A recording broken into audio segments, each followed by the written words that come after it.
controversy following the recent beating of a couple of New York police officers by illegal immigrants. The violence was captured on video, sparking a public outcry. The video shows several migrants scuffling with officers at a homeless shelter. Nobody was seriously hurt, but there's outrage because some of the 7 arrested were freed while awaiting trial. Mayor Eric Adams says the city's welcome mat is not out for bad apples. Those who commit a crime will be treated like any other criminal in this city. Police say making cases has been difficult against suspects Commissioner Edward Caban calls ghost criminals. No criminal history, no photos, no cell phone, no social media. Immigration advocates say most categories of crime are down since the surge of migrant arrivals began 18 months ago. I'm Norman Hall. His role in the border crisis has House Republicans considering impeaching Homeland Security Secretary Mayorkas. An impeachment vote is expected today. Republicans say Mayorkas has breached the public trust and has refused to enforce federal law. Democrats insist there are no grounds for impeachment because this is a policy dispute. Southern California, don't put away the umbrella just yet. The rainfall amounts are not going to be quite as heavy as they have been, but still, with the ongoing flooding, any additional rain is not welcome. The National Weather Service's Bob Oravec. 2 back-to-back atmospheric rivers have unleashed flooding, rock and mudslides across California, and falling trees killed 3 people in Northern California. This day finds Secretary of State Antony Blinken in Egypt. He's continuing to negotiate for a ceasefire in Gaza in exchange for the release of hostages being held by Hamas in Gaza. Watching Wall Street, the Dow futures are up 14 points. NASDAQ futures ahead 37. S&P futures 7 points higher. More on these stories at townhall.com.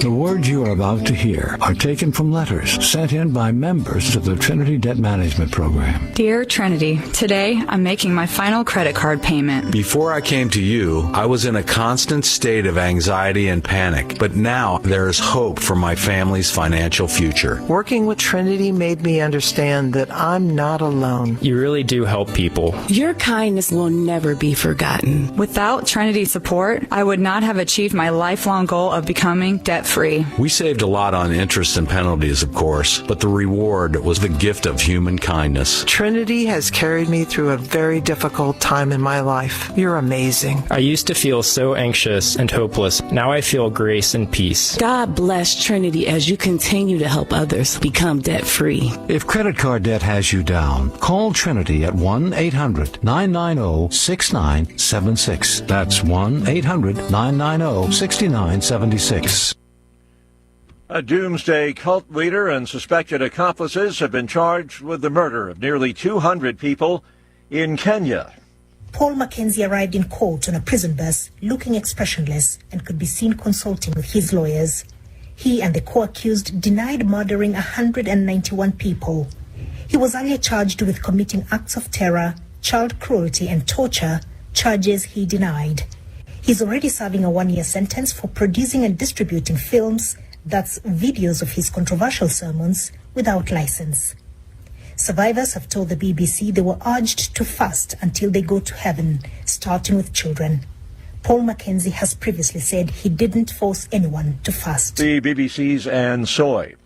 Britain's Prime Minister says King Charles's cancer was caught early, and the whole country, he says, is hoping for a speedy recovery for the monarch.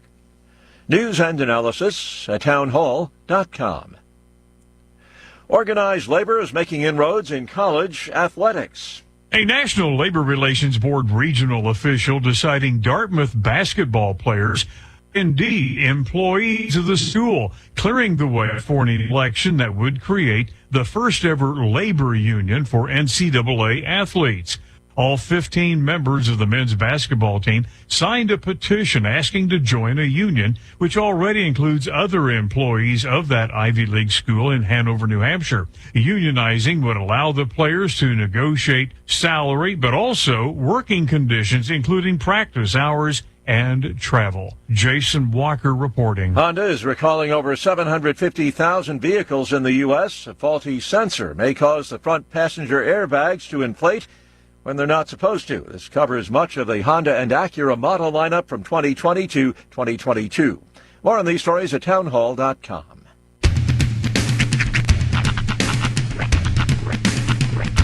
What in the wide, wide world of sports is going on here? I promise you, whatever scum did this, not one man on this force will rest for 1 minute until he's behind bars.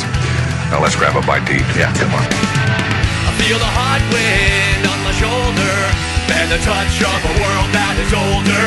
I hit the switch and check the number. I leave it on and then I slumber. I hear the rhythm ringing through it. Flamenco guitar and cumbia music.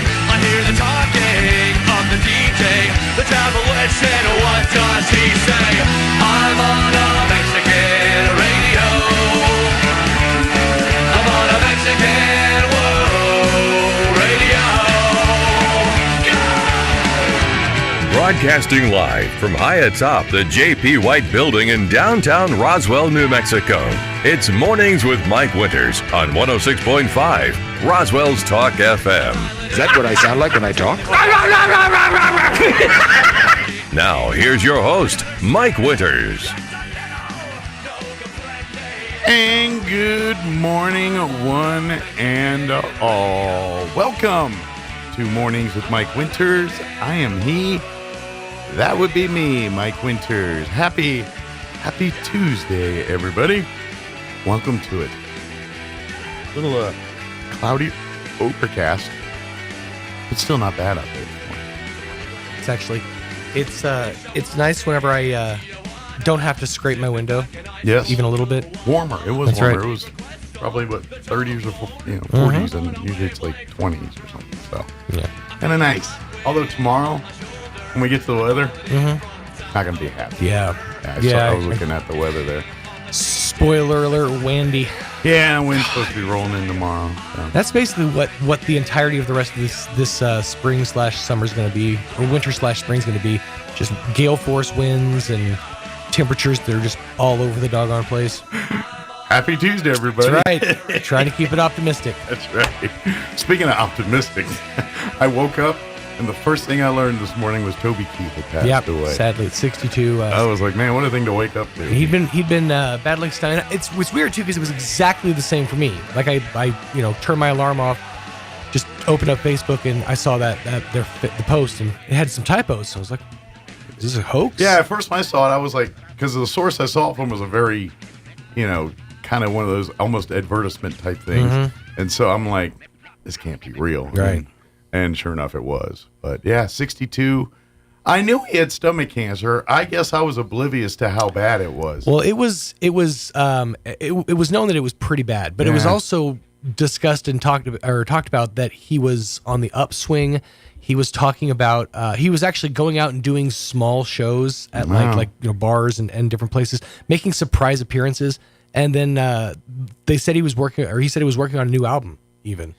But and it always, because it's sometimes it just seems like that with celebrities or artists like that. Because even Michael Jackson, if you remember, before he died, he was about ready to world tour, to go back and be Michael Jackson again. And matter of fact, he was "This Is It" was the tour he was fixing to launch. He was in the middle of practicing and getting all the rehearsals and all that when he passed. So it's kind of it's when they have their comeback sometimes. And I don't know why. I mean, I knew I'd heard it, but for some reason I just didn't equate it to something serious. I was just like, that's a bummer, he'll fight it, he'll get through it. And I was expecting him to, and the next thing you know, I woke up. Kick out, brother. I was like, I was not expecting that one, Yeah. It was sort of out of left field just because of all the stories that I've been seeing over the past, month, maybe a couple months are that he's been doing better. Yeah. So for it to just, the hammer to come down like that, it's something must have happened.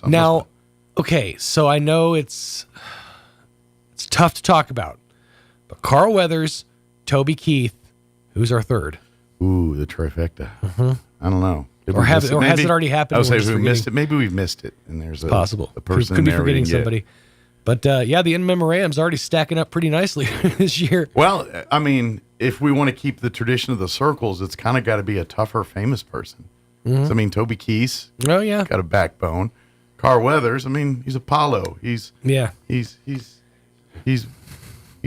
got eaten by the Predator. Still one of my favorite roles that Carl Weathers ever did is Arrested Development. Yeah. He plays basically a overblown version of himself on Arrested Development. And from what I found out, most of it was his own ideas. Oh, really? Like all this. He's a pretty funny dude. He's hysterical. Like on a lot that of show. I think a lot of the stuff in Happy Gilmore. Oh yeah. You know, some of that's off the cuff too with him. So yeah. I even liked him in Mandalorian. Yeah, I think it was a great role. Yeah, Fantastic. you know, I was, to me that made it a better show. Like it's like, well, a lot of oh that, cool, it's Carl Weathers. a lot of that show's appeal was the, whoa, wait, that's you know, that was kind of the appeal of that show. But that one appealed to my right. Like when they throw Lizzo out there, it's not my thing. But when Carl Weathers out there, I'm like, all right, that's cool. You know, Jack Black's kind of see him all the time. But yeah, so I don't know. I got to ponder. I've got to think we may have missed it somewhere or another. You know, another thing that I'm seeing a lot lately, and this is the NHL world, is there's some stuff going down. Apparently, I guess, and it's just weird because I've never seen something like this.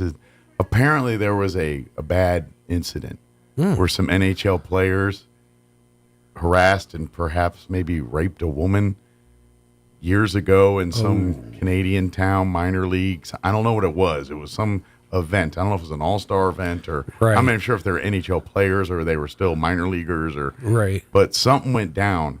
And then these guys have been in the NHL and there's like 5 of them. 4 of them are in the NHL. Still? And, well, like still involved with the organization? Yeah, up until, well, yes. Yeah, they were current NHL players playing NHL teams. There were the 4 of them. And then last week, all of them leave of absence. Announced they don't say anything about it. So they're now facing charges, these 5. They got to go. And I think it's in Europe. Now I think about it. I think they got to go to England or something to face the charges, wherever it is took place. It seems... I've never heard anything like that at that level before. It seems the chickens are coming home to roost for a lot of people. Yeah, lately. and I think it's all one incident. These all the players are all tied to this one incident too. And then there was a Washington Capitol yesterday that they announced he's taking a leave of absence. Oh shoot! But from the comment section, I think he has a drug addiction. Oh, okay. That's what I think is going on there. Speaking of, the enhanced games are now being I heard a little bit pursued. About this. So it's basically they want to do like track and field like events, but dope away. All of their athletes will be allowed to use performance enhancing drugs, which it's like Daniel Tosh is one of my favorite. He has one of my favorite bits on that. He's why can't they? He's like, I have HD TV. I want my athletes to run faster, jump higher, shoot further. It's like, you know, I want to push my TV to the limits. I'm intrigued to see it, but it's gotten recent major financial backing. Who's backing it? It was somebody famous. And I can't remember who it was.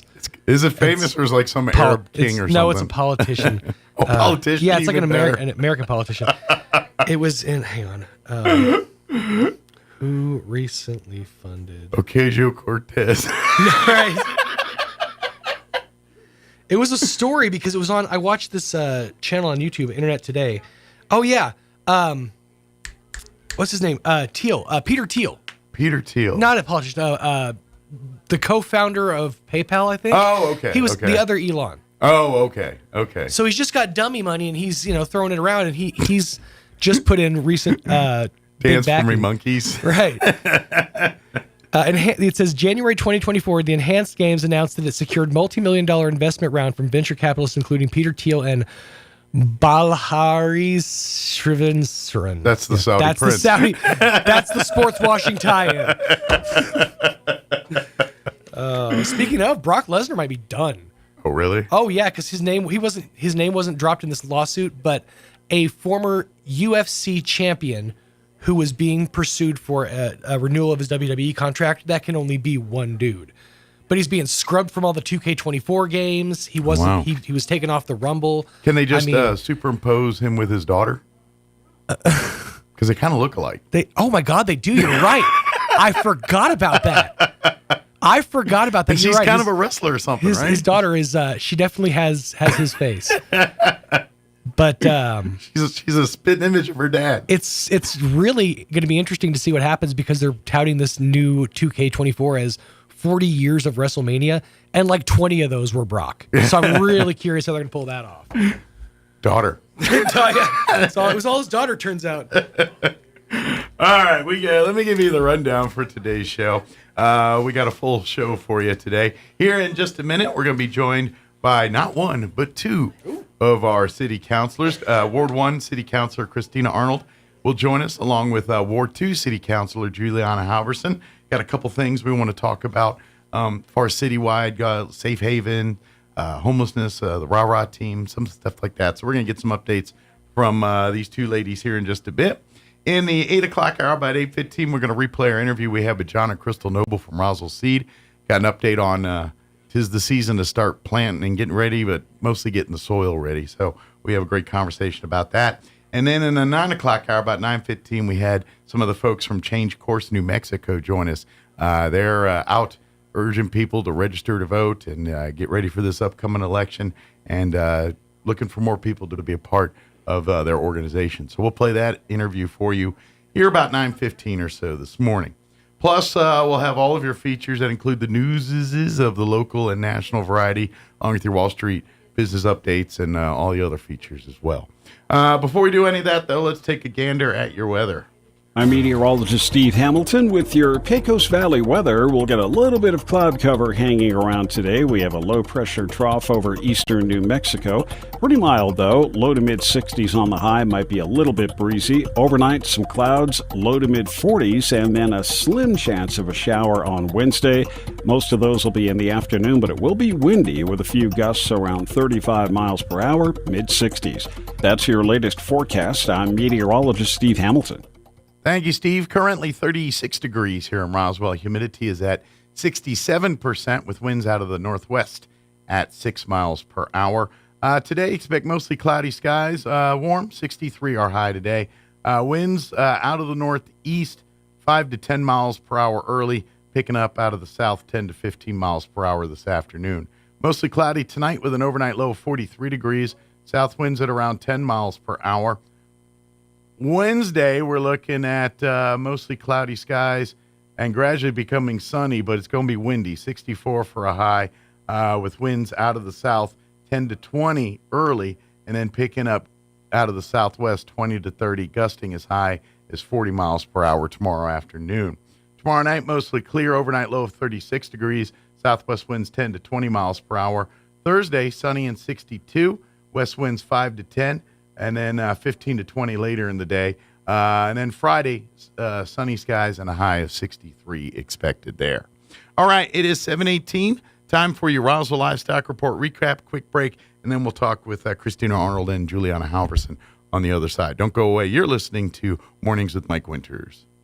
Good morning, this is Smiley Wooten at the Roswell Livestock Auction. 1,695 head of cattle sold on Monday on an uneven market with excellent buyer attendance. Compared to last week, stocker calves sold $8 to $12 higher, feeder cattle 6 to 10 higher, packer cows and bulls sold steady to 5 lower, 3 to 400 pound steers $397 $407, 3 to 400 pound heifers $335 $365, 4 to 500 pound steers $290 $397, 4 to 500 pound heifers $281 $335, 5 to 600 pound steers $268 $290, 5 to 600 pound heifers $237 $50 $281, 6 700 pound steers $260 $268, 6 to 700 pound heifers $223 $237 $50, 7 800 pound steers $228 $260, 7 800 pound heifers $185 $223, packer cows $1 $112 $50, canner and cutter cows $80 to $90, packer bulls $110 $124, feeder bulls $84 to $98. Top half the cow-calf pairs, $1,700 to $2,225 per pair. Top half the bred cow, $1,600 to $2,050 per head. We do appreciate the business, and we'll talk to you next Monday morning. This is Smiley Wooten, Roswell Livestock Auction. Foot and ankle problems are often agonizing, but they don't have to be. At Artesia General Hospital, we're passionate about helping every patient return to optimal mobility with confidence and comfort. Our board-certified podiatrists, Dr. Jennifer Chow and Dr. Michael Krupa, provide a full spectrum of services ranging from routine foot care and pain relief to customized treatment plans and leading-edge surgeries. Visit artesiageneral.com/foot care to request your appointment today. At Richland Motors, it's never been easier to sell or trade your current car, truck, or SUV for a newer model to hit the road in. Even if you don't purchase from Richland, they want to buy your vehicle for top dollar. But if you do buy from Richland, don't forget, they're the home of the powertrain warranty for life. That's a whole lot of confidence for you. See Richland for details. 2nd and Sycamore and 1309 Southeast Main. Asian Market brings the flavors of the East to Roswell. The market side has lots of new and different items, including new sauces and noodles to enhance your Asian dishes, plus new snacks and more. And the restaurant inside Asian Market has all Nook's favorites from 11 to 5, like wontons, egg drop, rice or noodle soup, crispy calamari, and the best barbecue fried rice in town. Dine in or call ahead for easy pickup. And find Asian Market on Facebook for updates on open times and specials. Hi, this is Nook. Come see me at Asian Market, 5702 South Main in Roswell. Call 575-840-5309. If you think the only job at a broadcast station is in front of a microphone, you're missing some great opportunities. The broadcasting industry in New Mexico is thriving and offers exciting career opportunities in many areas, including advertising sales, promotions, news, business administration, engineering, and more. Learn about these career opportunities by visiting the New Mexico Broadcasters Virtual Job Fair beginning Monday, February 5th and running through Friday, February 9th at broadcastersvirtualjobfair.com. This job fair will provide information about jobs available in the broadcast industry, as well as specific positions here at Pecos Valley Broadcasting Company. You'll have the opportunity to apply for great jobs online and begin your career in New Mexico's exciting broadcast industry. Minorities and women are strongly encouraged to visit. Stop by the New Mexico Broadcasters Job Fair, brought to you by Pecos Valley Broadcasting at www.broadcastersvirtualjobfair.com. Here's a Mornings with Mike Winters fun fact. Astronauts are not allowed to eat beans before they go into space because passing wind in a spacesuit damages them. The suits or the astronauts? Here's Mike Winters.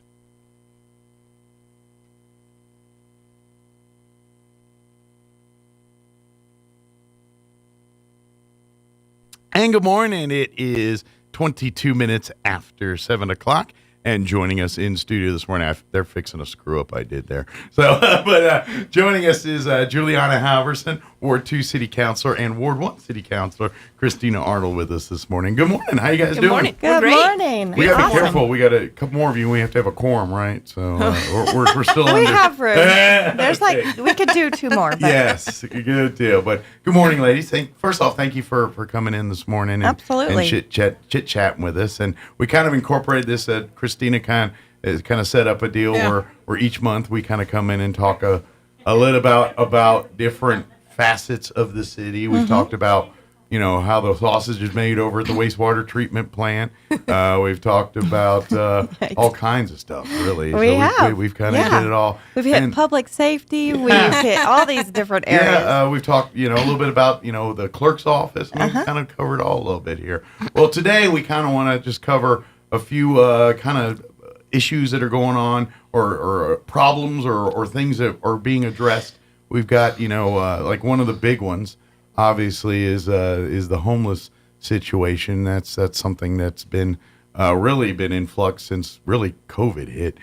We've been dealing with this kind of stuff, and the city has been working and partnering with nonprofits and doing stuff on their own to try to address some of these things. So we want to talk a little bit about that and just a couple of other community-based things here today. Yeah. So that's kind of our subject for today. So. Yeah, actually, the reason that I was looking at having Juliana, I'm going to call her Juliana. That's fine.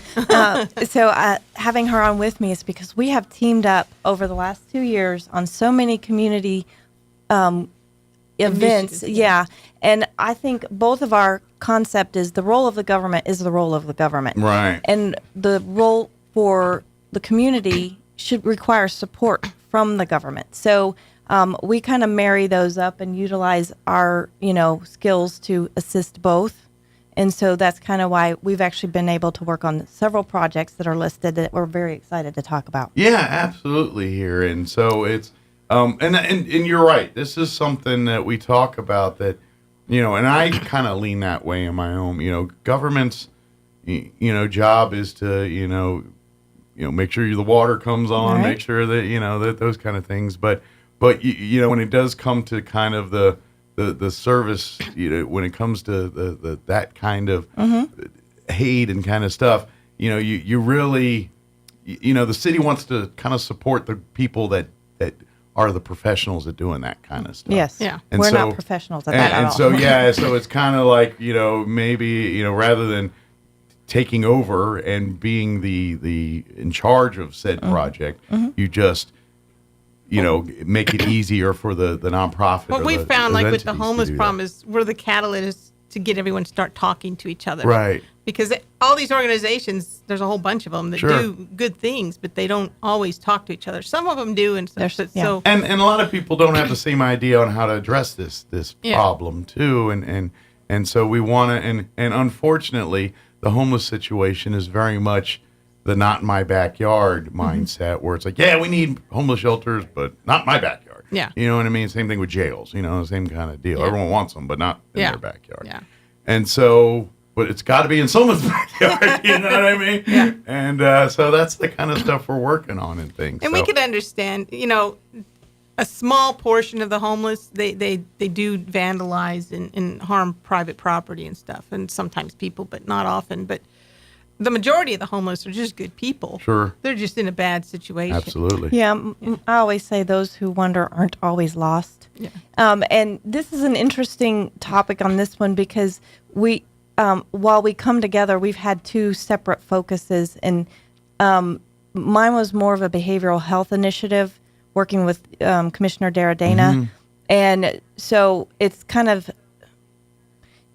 it's a long project. To get where we're headed, we're looking at 8 years because we're also working on the state level. We have legislation that's actually being worked on right now. But because it's a long process and we need immediate solutions, Juliana has been very proactive on the homeless portion of behavioral health, because that's actually, behavioral health is a very broad area. It could be a person who's just one paycheck away from being homeless. It could be someone who has a criminal record, and it could be the homeless who need assistance. And so that's what Commissioner Dana and I have been looking for. But Juliana has been very proactive in trying to support immediate short-term solutions for homelessness. Like you said, the long-term fix is well and good, but we got people here today that need that. We need the long-term. And that's some of those things you're addressing. Because that's the problem right is now. the state doesn't have any mental health facilities, and there's a lot of the we are homeless grossly that need behind. Yeah, and that's what the legislation is. Yeah. It's for funding to create facilities and for several, because I guess the initial goal was jail diversion, but you can't create jail diversion without the resources for a judge to divert somebody to. We had to be someplace to divert and them that's to. what we, that's exactly what Dara and I, Commissioner Dana and I found out is, wait a minute, there's a judge you can say all kinds of things, but if there's no actual place to put them, then it ain't doing any good. So it's been research on all levels, and then a lot of the things that Juliana has done to connect and try to create resources regarding homelessness, it just made sense for us to team up and make sure we were supportive of each other. Yeah. So we started a collaboration. We just started having meetings with everyone that, anything has anything to do with. All welcome parties, really. Yes. Yeah. And obviously you've had, representation by some of our homeless we've had a couple meetings. Nonprofits. And then we met with Geneva and Enrique. Yeah. And then Dan Jennings jumped in and helped. Yes. And so they opened the Gonzalez Warming Center. Yeah. Thank you to the Gonzalez family. They donated that space, and they're paying utilities. And they're doing great work over there. Last I heard, they need more money. Actually, I was about to plug that. Because they gotta have like 10 or 14 days of operating, and they're I think just below that right now. Yeah, and so it cost them $400 a night to run it because of the other donations, like the center is actually donated. But I do want to plug people, please go and actually see if you can donate. Fund a night, fund $50. Absolutely. And, because both of us have if you can put our afford it money and in. cut a check for $400, you just funded a night at the shelter. Right, and for I think everybody. last month they serviced about 208 people, and that's actually huge considering the size of our homeless population. Because it was bitterly cold, and they gave them a place to. Well, and what happens is the way they operate right now is they open only on nights where it hits a certain temperature. I think below 32. Yeah, and then and then unless weather, rain or snow or something's something. involved, then those numbers change a little bit. Yeah. So, but that's the nights they open on. But if their funding is below the minimums, they've got to up all that, or they can't open at all. Yeah. So that means, and obviously, weather doesn't care whether there's funding or not. If it's going to be 20 degrees out, it's going to be 20 degrees out, and so $400 can save a lot of people. So I'm hoping they'll extend it to a cooling center. I want to keep the thing alive. Because the summer is just as bad. You're right. Absolutely, because here's how I see it. This is actually a public safety measure. From in my book, this is actually something that the local governments should be looking into as we are. Yeah. Because the last thing we want is someone to freeze on a bench or someone to have a heat stroke and die. In a park. In a place of town this big, and yes. you know what I mean. It's like we're everywhere. It's not like you were stranded in the desert. No one saw you for days. But this is where I think the private entity comes in. They've been so beneficial because anytime the government gets involved, it's also convoluted. Absolutely. Well, the red tape comes with it, the strings, and transparency. But there's a reason for all that. Well, and then anti-donation. I can't pay a homeless person's rent. I don't pay your rent. Right. And so, that's where the private industry comes in. And that's why we kind of steer it that way, because at the end of the day, you guys can move the hurdles quickly that sometimes they can't. Yeah, and they all need volunteers and donations. If there's a change in a residential, commercial, whatever, to get that kind of stuff to make, you guys can facilitate all. That's what the city can do. Yeah. But when it comes to pooling people and resources and getting, we've got a person who's homeless, we need to get them in a place to stay tonight. The government can't do that quickly or Enrique, even effectively. With community disaster relief is fabulous. And with many hands. The other aspect of this is I kind of want to make the public aware. I think the initial goal with the subcommittee that was created by Judge Hudson and his group, and that's what Dara and Commissioner Dana and I are part of. But the big goal was to actually create a center that actually provided all resources in one location, and that is still the goal.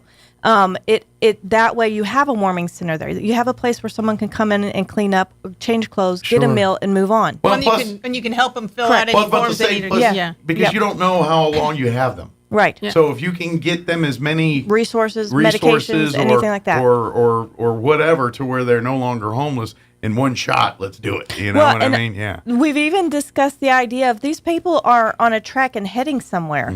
There have been organizations willing to donate to fund bus rides because sometimes they get stuck here and they don't really want to be here, which makes them more destructive to our area. I hear a lot of stories like that where they were, their families back in Texas or in Utah or something, and they were traveling through and they got stuck in town. Or they're on their way to LA to be famous. We did the pig count. Yeah. I ran into 2 people they ended up being stuck here. Yeah. And so they have resources, but they're 500 miles away. So let's get them to where their resources exactly. So that's the importance of it's actually initially called the Hive because it's a beehive where all your organizations are together.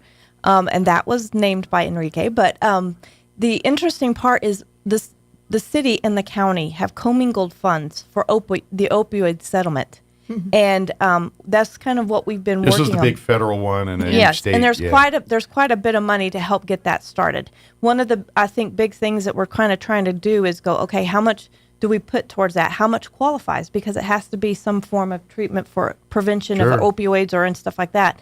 But we also want to wait with the city to see what the state's fixing to do because there's several serious pieces of legislation that can assist, and so we don't want to divert the money to that. We want to be able to make it last longer. You want to make sure all avenues get the most flow. And it's just very imperative that people know that there are short-term solutions happening and people getting together. There's a lot of connectivity, but there's also been a lot of effort and work on the long term because we don't have juvenile facilities. We don't have long-term treatment facilities for life rehabilitation. There's so many things that we need to build that foundation, and I believe that's what she and I have been very good at working with the community. Yeah, because we created the collaboration, and so we're finding things out in our meetings. Like the Salvation Army has a 6-month rehab for free, but it's up in Albuquerque. But none of us knew that. Sure, you know? it's not on the radar. Then how good, you know? Yeah, when we start talking to each other, we can see tree what falls services. in the woods thing, yeah. So when Enrique's out, helping people, and they say, "Well, I need rehab," he can send them over. There's a resource. There is a resource. So just the communication is what's important. And learning what we have. Yeah. Yeah, and that's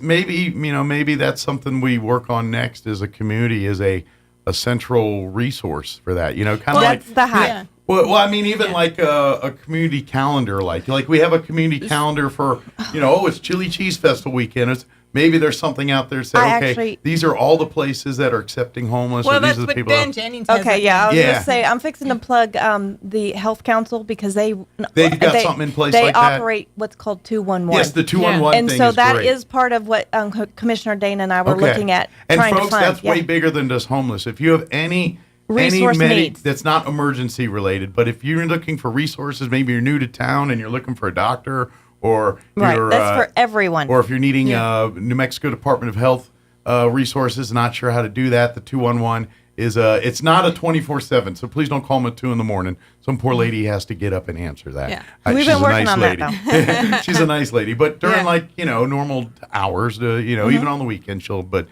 don't call her 2 a.m. Yeah.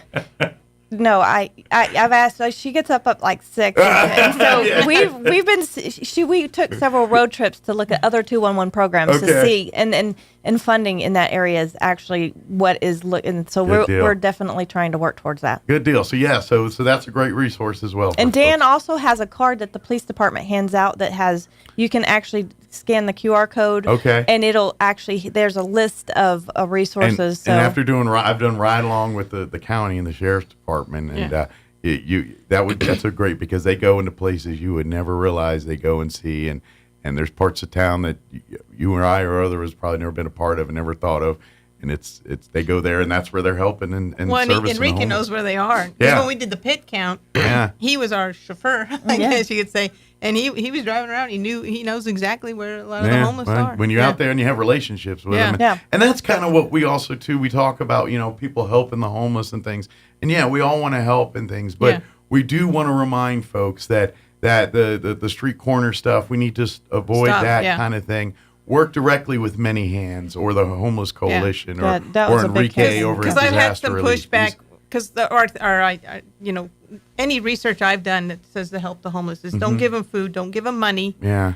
You give them, you give to the organizations that help them. Yeah. Because for one, those organizations know them. They get to know them on a personal basis. So if they don't show up, they know something's wrong. Well, yeah. And you're not helping the underlying cause. You're just enabling the behavior. Absolutely. The problem. And they, out at the camps, they have it's their own government, their own hierarchy, so to speak. Yeah. And most of us don't know. And the people that go in and work, and they've established relationships, they've kind of made their headway in, so they can actually get more done because they've got a trust built where you and I don't have. Yeah. And so that's why we say let them, the people that have already established the relationship, let them, because it's safe. That's just health they're trying to help them get off the street. Yeah, because and let's face it, some are dealing with severe mental health issues and things. Well, and if you follow the Homeless Coalition on Facebook, they show the success stories. How they've had someone come into their shelter and they have helped them find a job, a place to live, and they're doing great things. Where they're back living on their own and in a home. Yeah. So if I could kind of segue this, because on the list, I'm going to segue us into the community group, because so the community group is something that I created last January, and it's about organizations within Ward 1, and that's civic organizations like the Hispano Chamber, Main Street Roswell, and Historical Society, anything with that. So, but the reason I bring that up to kind of segue is having Main Street as part of my ward. I've been aware of how the businesses are affected by homeless, and I want to explain that it's very difficult to, force homeless to do something, because ACLU actually protects their rights. Sure. And if you don't have a bathroom, you can't actually penalize them for going to the bathroom on the wall of the business. And if they're on a bench, it's hard to move them unless you have somewhere to move them, because that's what the ACLU says. Sure. If you're going to relocate them, right, you can make them get up, but if you're going to relocate them, you actually have to have provided a resource for them to be located too. It's like, well, you got to move, but you can go here. Right. So that's kind of where, for me, it's been very important to try to get Portland loos out. And I always drop the word Portland loos, to get bathrooms out and not just because we want to provide the service, but we actually have to counteract. If we're going to hold people accountable, we also have to provide and protect ourselves from the ACLU. I mean, it's no different than, it's when you're raising your kids, you tell them don't do that. But if you don't give them the other thing to do right, then how do they know? You know what I mean? Yeah. It's the same, and it's no different here. It's like, well, great, they still have to go to the bathroom. Where can they go to the bathroom? All right, there's a porta potty around the corner. It's a win-win because of tourists. But while we're on the lines of the community group, this group, which Juliana has actually been a part of the whole time as well, is kind of focused on more of the request of those particular organizations, which happens to have been more about the UFO festival, how our lodger's tax is utilized, our visitor center, and several other items. And I think we've actually done a great job this last year at getting stuff moving. And the UFO festival was the big one because I kept having people in the community say, we want it to belong to the community. And then, of course, with my role of government mentality, I don't believe events are necessarily the role of government, and to use those resources to plan a big event. And so that is kind of why that we have that's already passed a city council where it has actually been given back to the community. And it's been beautiful because Miss Juliana here has worked with several of the members who were part of the previous one to start rebuilding that. And I'm going to let her kind of throw where we are at that because it's very exciting on the UFO one. Well, first, I would say we're desperate for volunteers, as always at any event. But we went back to basically a UFO community committee. Yes. Like we've done in the past. Sure. So anyone that has anything going on during the UFO festival or wants to be part of the UFO festival, they come to the committee meeting and we make decisions based on what's going to happen at the UFO festival. So it's kind of like each entity has their own event thing. You've got the Roswell Daily Record, has their Roswell Incident, the Galacticon. And the community group is kind of the glue to put all that together. Yeah. It's like, hey, you're running your thing and you do your thing here and you run, and we're going to be the one that kind of puts it all into one thing to present to the public. So when we do advertising, they don't have to go do their own advertising. They're welcome to. But so you don't have one entity planning the costume contest, the run, the it is the everything. UFO festival and all these separate entities. Yeah, gotcha. And so that I think that collaborative is actually absolutely. Well, it's better. It's the community owns it. Absolutely too, and let's face it, that allows it to get bigger, better, bolder. That's what I'm excited. I can't wait. I'm like, go big, guys. You can do it. Because, when the government is running an operation, there's a ceiling, a cap, there's something, you know what I mean? And like you said earlier. It gets convoluted. It's exactly. And let's face it, your job in this role would be much more like, how do we make the streets available during that time, or how do we block off these roads we need to do, or whatever. Yeah, you're really good at this. We're going to give making this sure to we you. have enough law enforcement on hand during that event and this kind of thing. That's where the city comes together. Yeah, as far as and they've been great. What you're eating and who you're throwing what at whom and who you're climbing or whatever fun you're doing. That's done by the community, not by the city. Yeah, and so that's kind of and I think that's plus too. It's it's always been kind of a three-headed monster. And each head had a different idea what to do with this thing. Well, except for the 5 years Main Street had it. Yeah, but I mean, it's just been kind of like that over the years. So to kind of have separate events, and the tourists got confused. It was really, So to create a standardization or at least a one resource to have, which in essence is this the community group here. Well, and like I said, I'm actually very excited to see what this year's looks like because I think it has a new Vivianis, it's kind of coming alive, and you can feel it in the meetings and stuff like that. But to segue, what we actually did, I'm segueing into the next one, a lodger's tax under that, because I kept saying, where's the lodger's tax going? What is it actually being utilized for? And how much do we have? Because I don't know if you know how much. I have not been able to really get or understand, because that's not completely managed by the finance committee. So it's more of a policy thing, and that's something we're kind of looking at how that operates. However, so when we wrote this piece of Hess built this legislation, we got it all passed, and it was actually to take and stop using our general funds for the UFO and to use lodger's tax. And And that's to where fund people it. need to understand, because a lot of people, like she said, they don't like the government funding events. Right. But lodger's tax That's what it's is designed can for. only be used for that. Yeah, Right. it's specifically designed for that. So, we need to make it clear to people that it's being funded by lodger's tax, Yeah. which has to be used for that. So it's and not the coming out people of that pay the lodger's tax are everyone that stays in our hotel rooms Right. and Yeah. everything when So they it's not come the and stay. citizens that are paying the lodger's tax. And there's that's where that money comes from. That's the importance of the lodger's tax, because even when we talk about the Portland Loos, because that's another thing on that list for that community group, is my goal in most of the things from this group is to be funded by lodger's tax, because if you actually look at the rules behind lodger's tax, the purpose of lodger's tax, it actually should be utilized differently, because I understand it right now. One of the main things that it's funding is our civic center, and that's about it. And the visitors. My understanding was it's to fund promotions of events to bring tourists or bring people to your But it community. can be used for infrastructure That's my too, like understanding. Portland is, because- as long as it's on Okay. city property. Right. Okay. Because if it benefits tourism. Gotcha. Yeah. Right, Okay. well, so as long as so- its end game is tourism gets benefit. Well, yes, because here's the mentality. It's what they're doing is these people are coming into our community. They're utilizing our resources. They're utilizing our roads, and basically the lodger's tax is basically a reimbursement for letting them use our Gotcha. resources.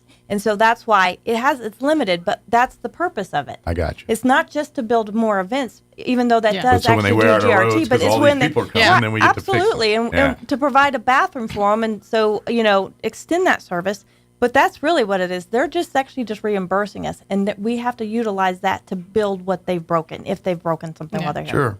And I also think too, and kind of changing gears but staying gears is with the committee and with this here, is that leads to potential for the thing that we always keep hearing is going to happen, like a theme park or some kind of tentpole event, or entity that wants to come set up shop here. I think by doing the UFO Festival the way it's being done, this could set the table for that. You know what I mean? Even Raw Rock could set the table for that, Yeah. yes, because there's a lot Was of this another opportunity. segue? Yeah. That was not a segue. That was a plug for the EDC and the Roswell Air Racing Association to choose Roswell. Yeah. Absolutely. Have we That had was a any plug. update on that yet? Or I know it's. I know we're in that crossed. lull waiting. We're all kind of like, oh, it's getting From what February now. yes, no, yeah, absolutely. Yeah. I think there's going to be some announcements coming soon, and I don't have any intel, but I just know from working with them when they were talking about, and their dates are coming Okay. close. So we'll hopefully. Well, the fingers state crossed. legislature, they've got those bills. Yep. For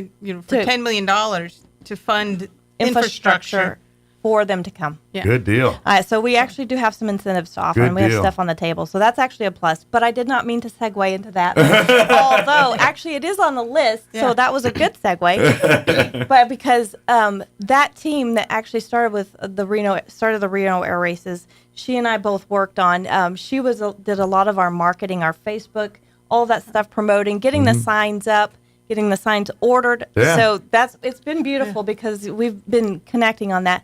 I actually had the opportunity to work with the EDC because this is actually an EDC thing, and so we were working as they're the volunteers.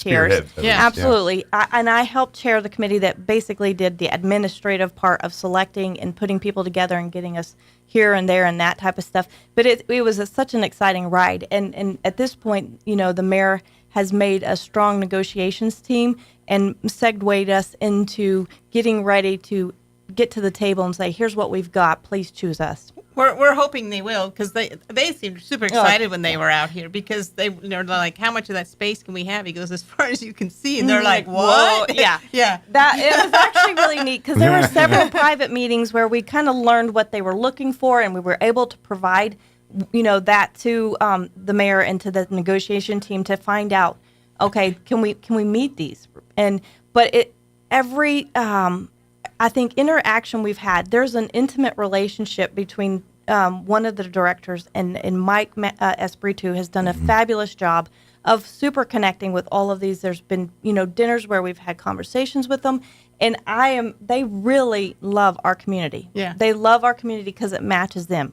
A good, strong, conservative, valued town. Yeah. And it honestly, it's on the road to being an all-American city. I'm crossing fingers and hoping that they do choose Roswell here because I do think it's a good it's gonna be marriage fun. partnership. Yeah. Oh, yeah.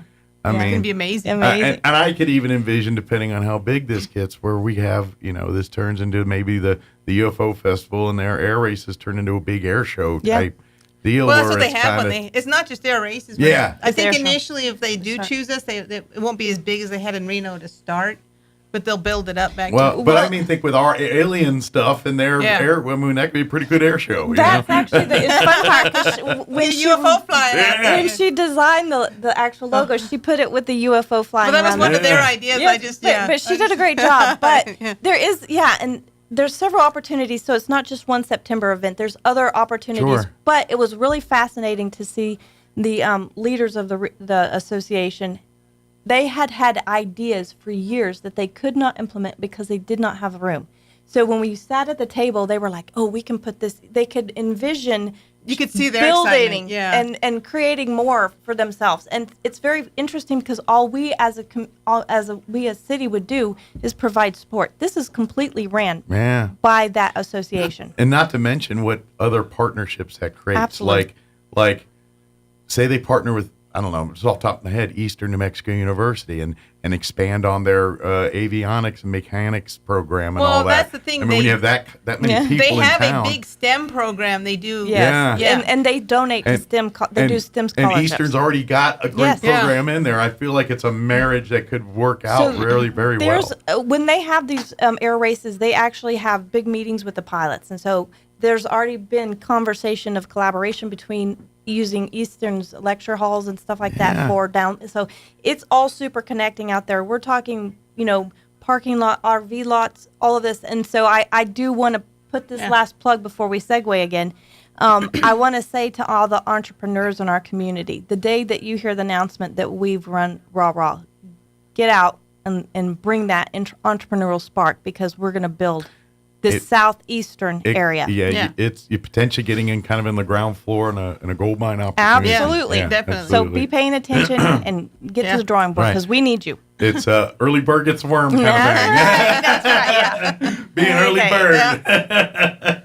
So segue. What else do we got? The baby box. Yes, the baby box. Thank you. I knew there was something else. So that's actually our passion because. Oh my gosh, that's our 2-year-old baby. So this is one of the things that we hope never needs. Yeah. But we're thankful if it, to have it available. Well, right after Hobbs, I think happened. I think it was right after Hobbs. Victoria Job, she has Tiny Trends.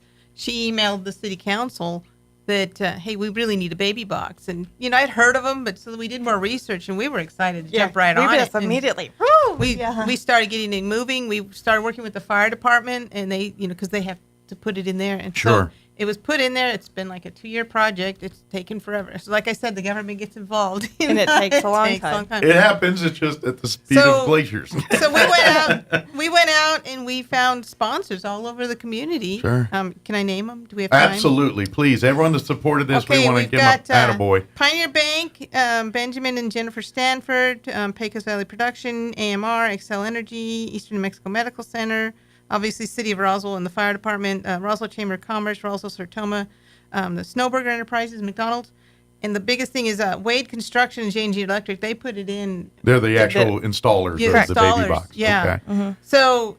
Good. Maybe, there's one. The ribbon cutting's tomorrow. Good. 11 a.m. at Central Fire Station. So come on out to Central Fire Station at 11. We picked Central Fire Station because it's the central location in Roswell. We didn't want it south or north. It's just right in the Especially middle. if you're going to have the first one. You want it central. So it's on the outside of the building, but it is kind of hidden. So if somebody needs it, hopefully it'll never need it to be used. But, we need it there because we don't want what happened in Artesia or in Hobbs to happen here. No. So I was going to make a couple points on that. It was interesting because just to understand how that actually works is it's a safe place for someone to put a baby. Then an alarm goes off at our so call the baby's center. Not just left unattended in there. Absolutely. And so once they're in there, they cannot be removed. But it's a heated and cooled area. Yeah. And so it's really interesting. As we were kind of talking about it throughout the community, I had a very important question that I've never forgotten. And that question is, how many babies have we actually lost, or how many, how do you know that there's ever a need for it? And I'm like, but to me, one's enough. Well, we don't know. But that's what I was kind of saying. I'd rather not wait and find out.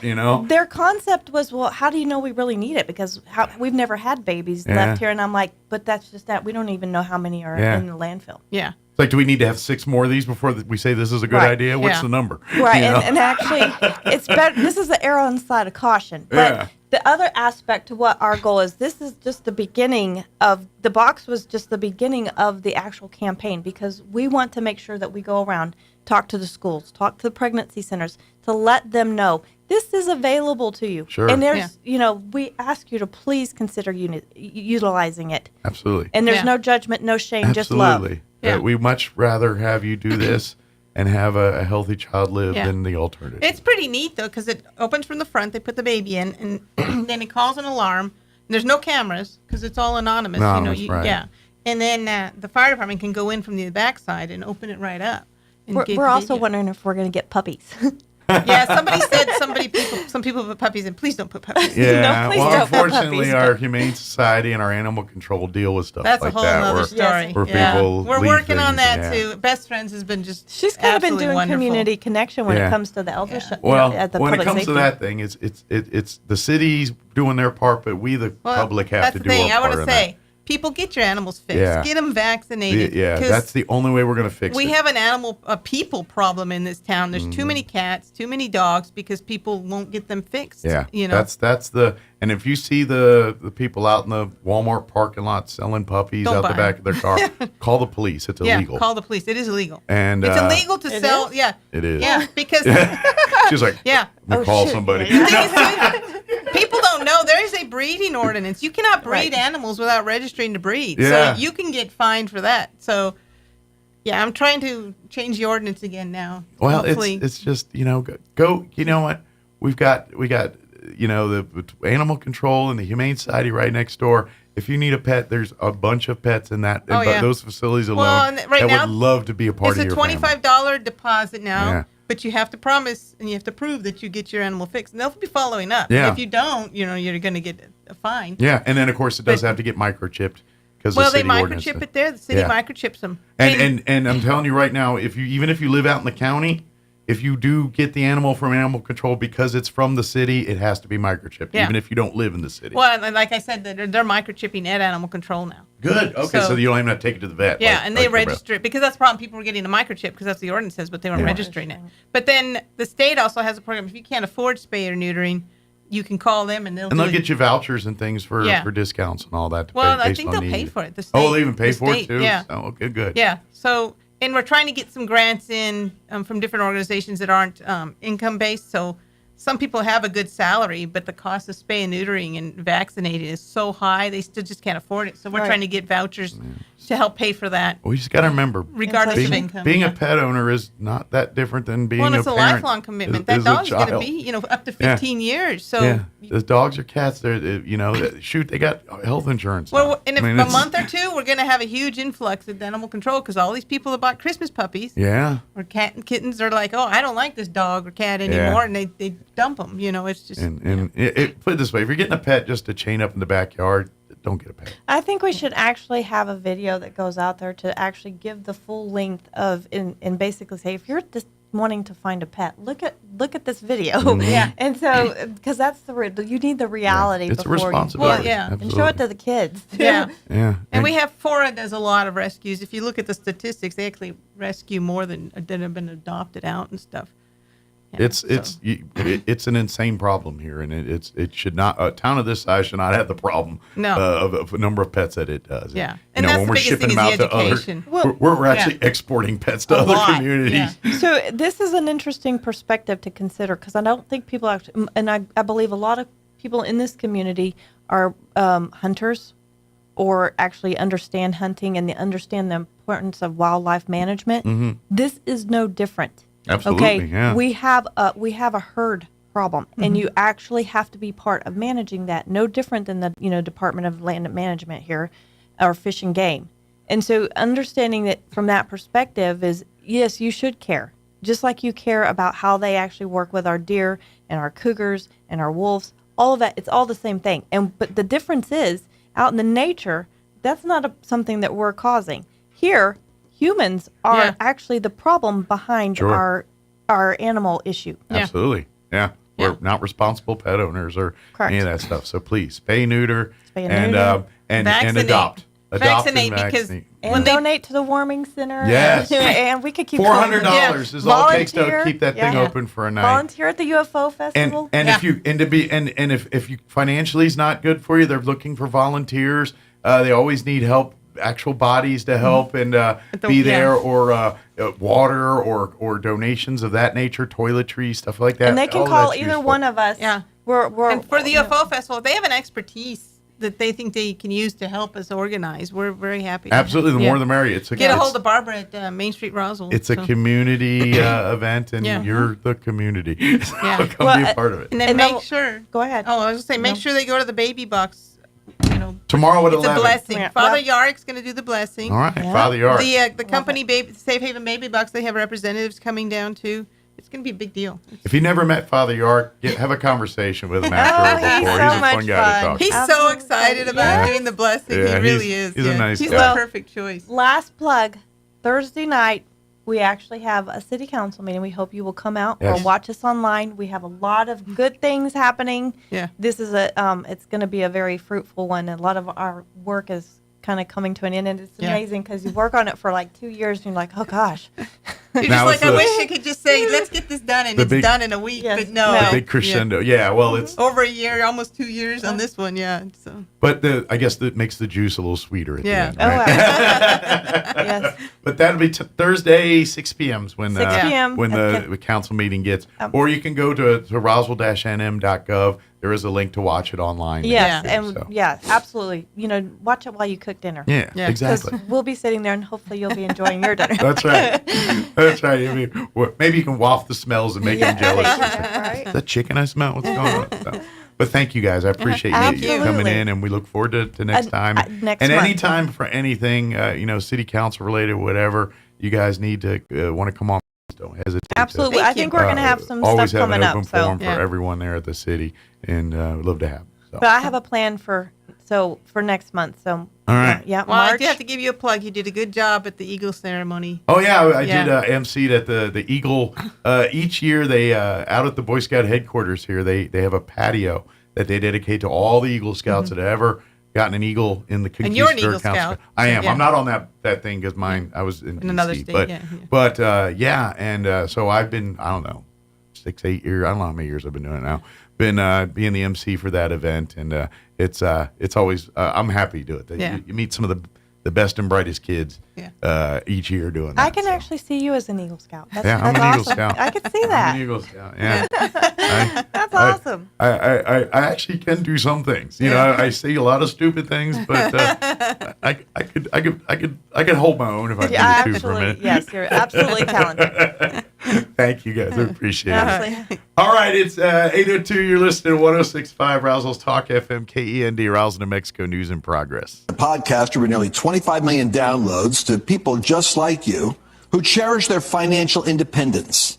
A precious metals IRA can help you. Here's an important message from the Diabetes Solution Center. Do you like pricking your fingers to test your blood sugar levels? No one does, but it's important to maintain your health. And now, by wearing a small remote device called a continuous glucose monitor, or CGM, you don't need to prick your fingers anymore. It's easy to use and helps you make more accurate diabetes treatment decisions. If you are testing your blood sugar 3 or more times daily, injecting insulin, or using an insulin pump, call the Diabetes Solution Center right now. And if you have Medicare or most major insurance coverage, you may be able to get a new CGM at little to no out-of-pocket cost. Shipping is free, and we'll even bill your insurance company for you. If you are testing your blood sugar 3 or more times daily, injecting insulin, or using an insulin pump, call the Diabetes Solution Center right now to learn how to end the painful finger sticks and get your own continuous glucose monitor, or CGM, at little to no out-of-pocket cost.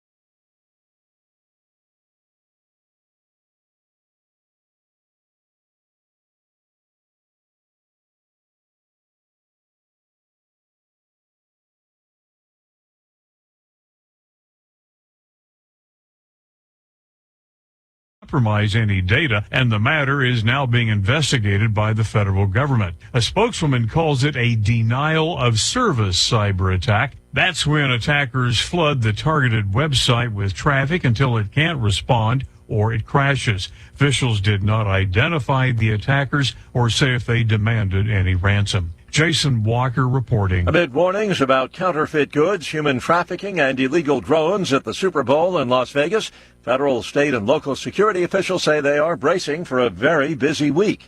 The FAA has declared the airspace around Allegiant Stadium next Sunday a no-drone zone. Officials insist the prohibition will be strictly enforced. More on these stories at townhall.com.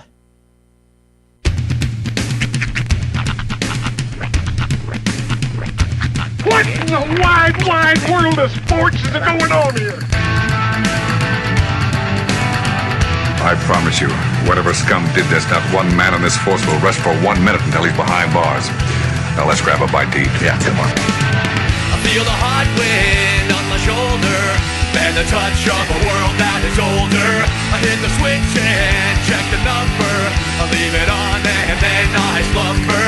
I hear the rhythm ringing through it. Flamenco guitar and cumbia music. I hear the talking of the DJ. The devil said, what does he say? I'm on a Mexican radio.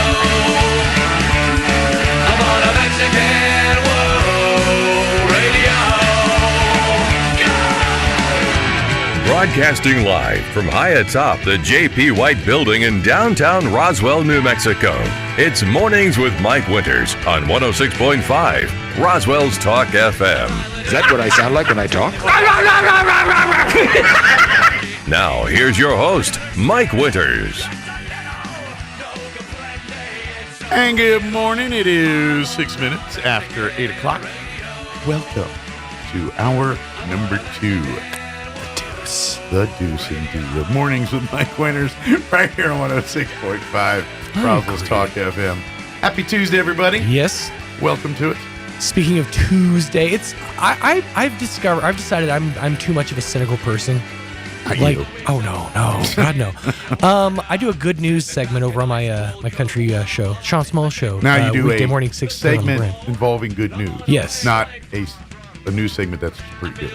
Well, it's exactly. I do a segment. The news is our good news. Yes. Yeah, I got it. And there was a story in this in the good news about a kid who had his second birthday on Friday. And it was special because he was born on 2/2/2022 at 2:22 p.m. Wow. And I was like, that's really cool. You know, I'm sure he had a big old bash, big birthday party. It was huge. It was his second birthday, so he's probably not going to remember it. But then my cynic brain kicked in, and I'm like, that kid just peaked. At 2 years old, that kid's not going to have another good birthday until he's 22 years old. No. Not like celebrated, nationwide with news stories and stuff. Well, but he's got one more than most of us. Yeah, but it's just like, no birthday's ever going to stack up. Next year, what are you going to do? Bounce house? Yeah. Well, he'll go into the world of the meme people. Mm-hmm. Or they're famous for being a meme. Oh, yeah. And then we'll get the where are they now. Yeah, the where are they now. Success kid, they call him. It's funny how all of those have names. Like the one with the dude who's standing in the doorway with the big hat, with the big baseball cap. His name is Scumbag Steve. I'm surprised they haven't started a convention yet. Oh, I'm sure they have several conventions, like the meme convention, right? And you could get for like $5-10 signatures of all the meme people. Yeah. This year, Hide the Pain Harold making an appearance. Like, I wonder who'd be the one seed. Who would be like? Hide the Pain Harold or Success Kid. Yeah. I mean, those are definitely up there. Of course, Success Kid is like, I mean, they've shown him since then. He's like almost 20. I think he's a 20-something now. Some of these are pretty old at this point. Yeah. Andres Arato is Hide the Pain Harold. Yeah. Well, he's actually doing advertisements now. Yeah, I was wondering, like, did he ever work like I saw him that? hawking some whiskey or something. Nice. And it was that same and the same style of the meme. For those who don't know, there's certain people who can, find work as just people need B-roll, people need random pictures, and you can go on these websites and just get a picture of some dude holding a coffee cup smiling. Yeah. And that's where Hide the Pain Herald came from. Was he was just up trying to make some money on a picture website, doing some modeling, as one does, and became a meme. It always goes one of two ways, because it can either that could be like the coolest thing ever, or also like, oh great, now I'm this. I just realized who the one seed would be. Okay, you'd have to get the Kermit.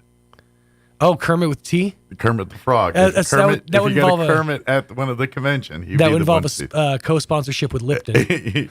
or the Muppet people. It's just him sitting in a window. Well, that's just my opinion. There you go. That is good. I haven't seen a Kermit meme in a while. And to be honest, you know who should cater and sponsor the whole thing? Wendy's. You know what? You're not wrong. Their social media presence is top notch. I think Wendy's should be the official sponsor. By the way, if you're not, and I know this sounds like a plug, but if you're not, a lot of our show does sound like a plug. If you're not following Wendy's on social, you are doing yourself a disservice. There's on their Facebook page, there's a whole sub story of this old couple that are always talking about like she's always posting about how Harold's holding us up again, whatever his name is holding us up again, taking so long to get ready, and there arguments will happen between this fictional couple. And this is all to promote burgers. I'm like, right. Y'all are in deep. Yeah. Wendy's always, even with the Dave Thomas stuff, he was heavily involved.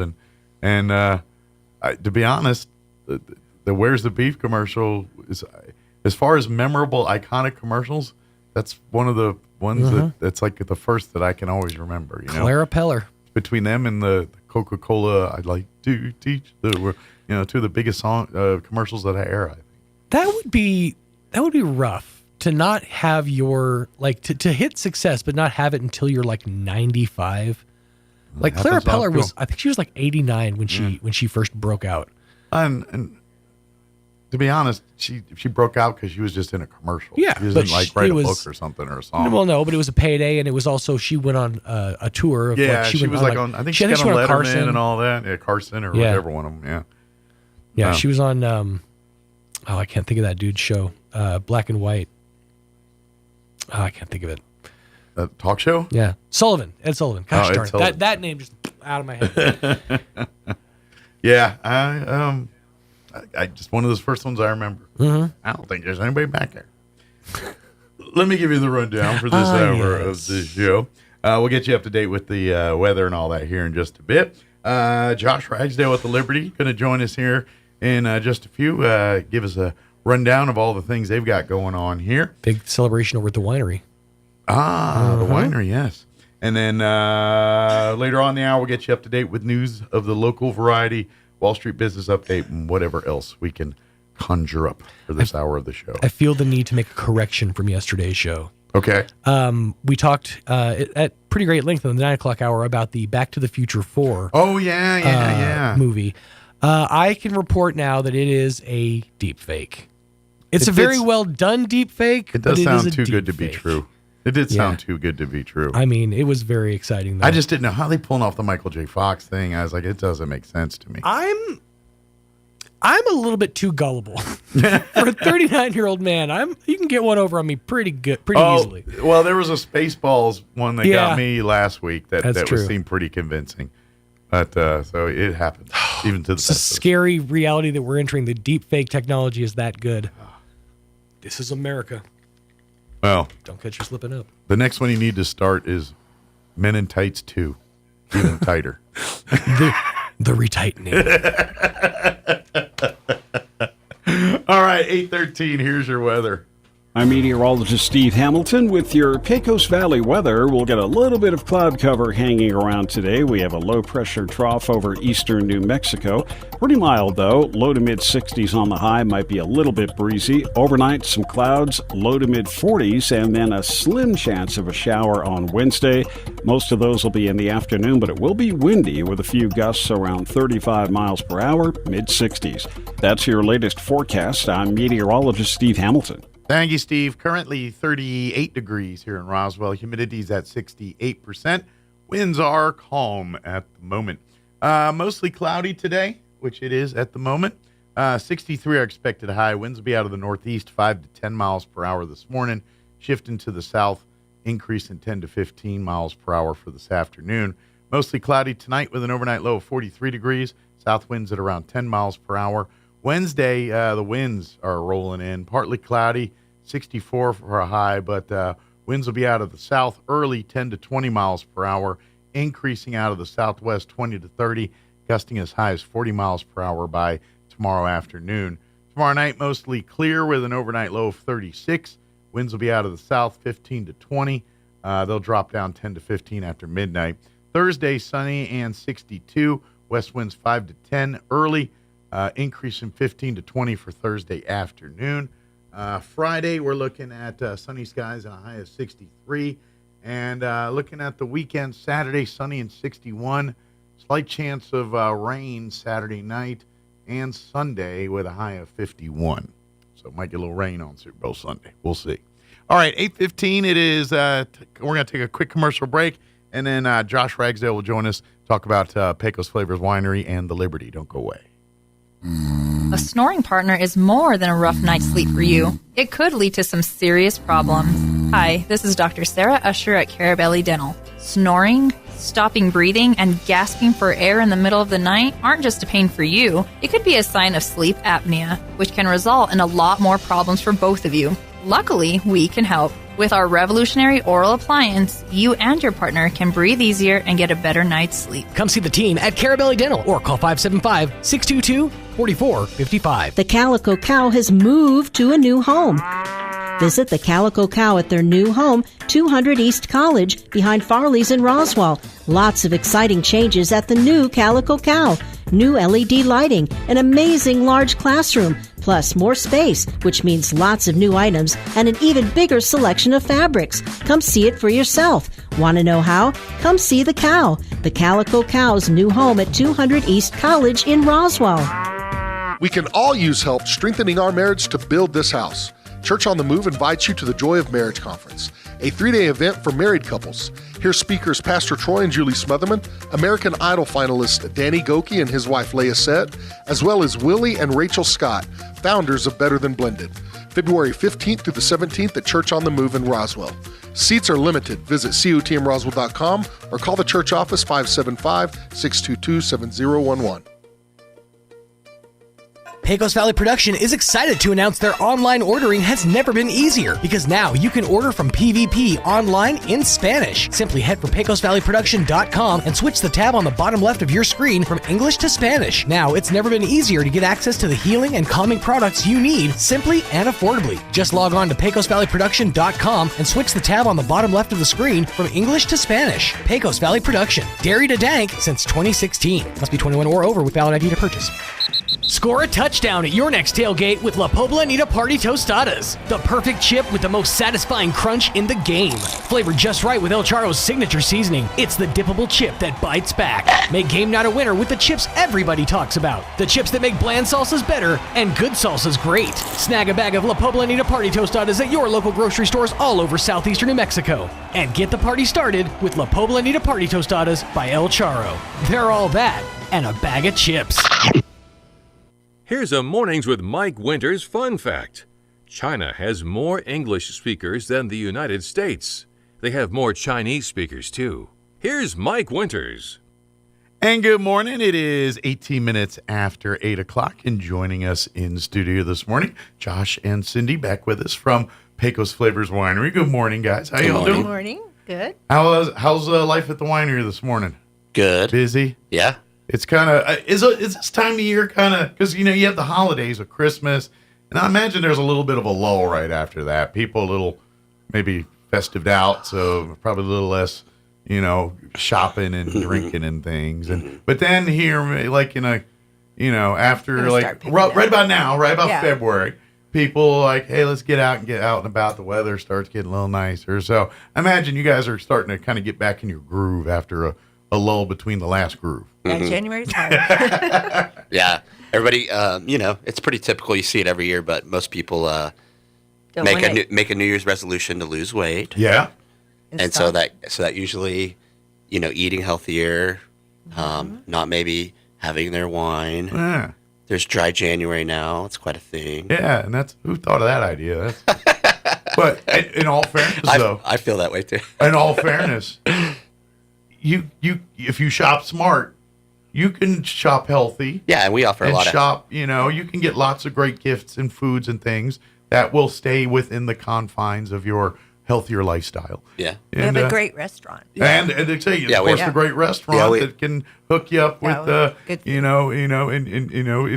things that are a little bit more fat intake. You can slide to the side there. So I don't know. I feel like February is like the cut for people that want to, like, they're going to stay on their New Year's thing, or the people that are like, I'm over it. Right. So, but anyways, we hope the best for them. Whatever. That's right. We wish you luck. And when you stumble, we're here to hug you. Come on in. yeah. But So and then Valentine's comes up. And sure, that's it. Of course, it is. That's probably your big thing right now is the Valentine's Day, and of course, if you want to get uber romantic, Pecos Flavors Winery can help you out.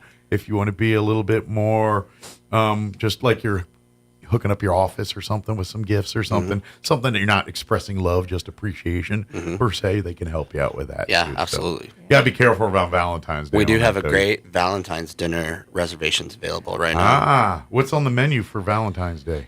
It's a deconstructed beef Wellington. Ooh. With all kinds of stuff. Nice. Well, and we're actually doing it Wednesday through Saturday. So you don't have to crowd in on the 14th. Right. Correct. You can kind of space it out over a couple days there. Right. Yeah, and you can go to our website and you can make the reservations. I love that. That's way better because that's kind of the worst. Valentine's Day is supposed to be kind of a romantic, personal time, and when every restaurant is packed to the gills, it's kind of hard to be romantic when you're hearing everybody's conversation. For sure. And the beautiful thing about Pecos Flavors Winery, it's an intimate location. So even when you're full, it's not like doesn't sound like you're at a rock concert. Yeah. You can still talk. We're not so many seats. Yeah, absolutely. But and of course, you guys are celebrating a milestone as well here. Yeah, that's why we're here. That's the big reason. They want you to come in and treat your Valentine right and come have a meal. Come have lunch today. Yeah, come on down for lunch. Please. And maybe Super Bowl is this weekend. Oh yeah, pick up a bottle of wine or some cigars, craft beers, or some craft beers. Absolutely.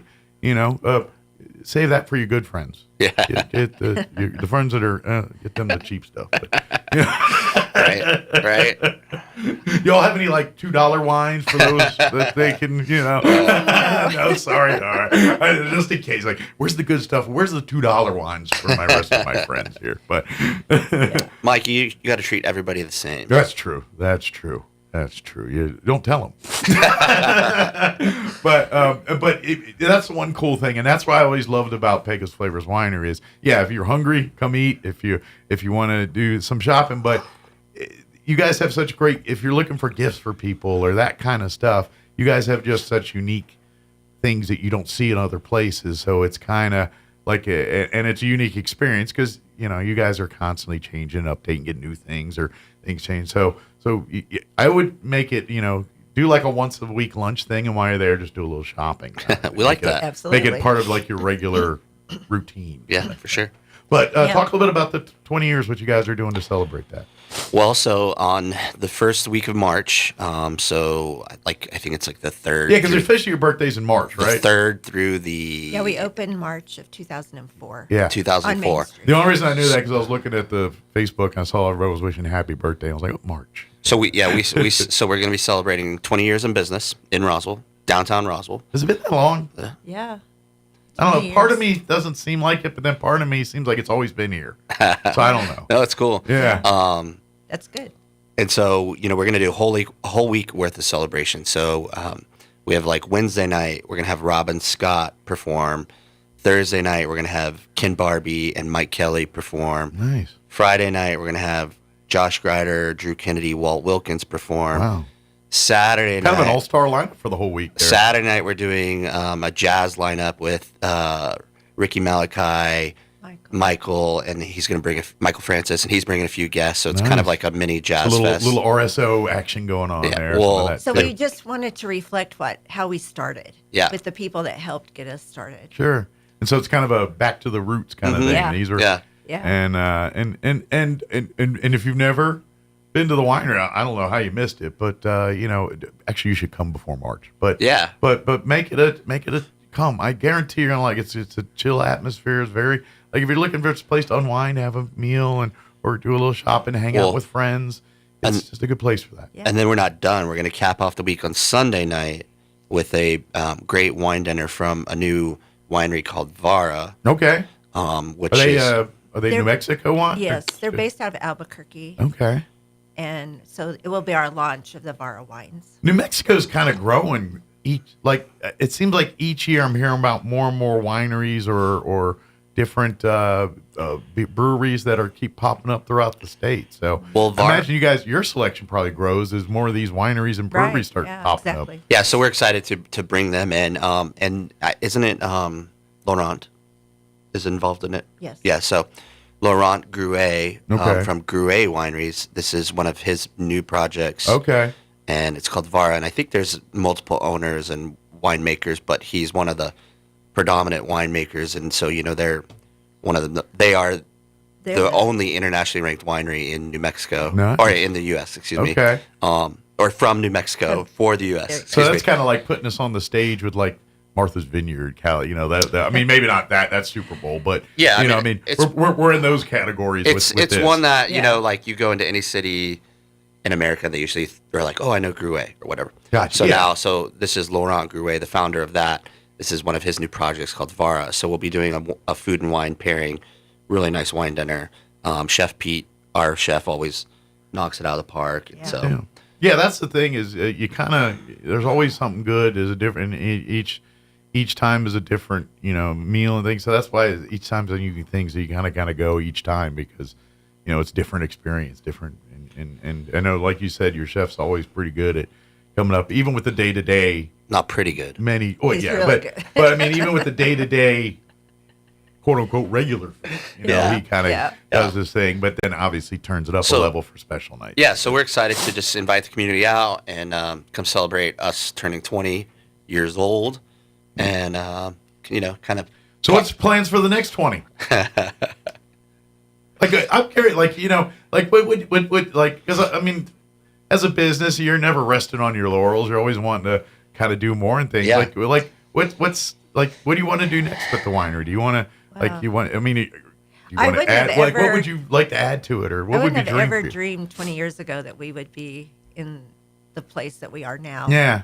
And so it'll be fun to see how it changes over Like, the has there years. always ever It's been always like evolving. Has there always been something like you always wanted to do, and just like I always wanted to try it, and maybe a little apprehensive to try or anything, Just I don't know, maybe an event or a product that we'd want to sell or a specialty. Yeah, I mean we've tried things and some things have like gone over. Sometimes they fail miserably. For example, I mean 10, 12 years ago we started doing art and wine nights.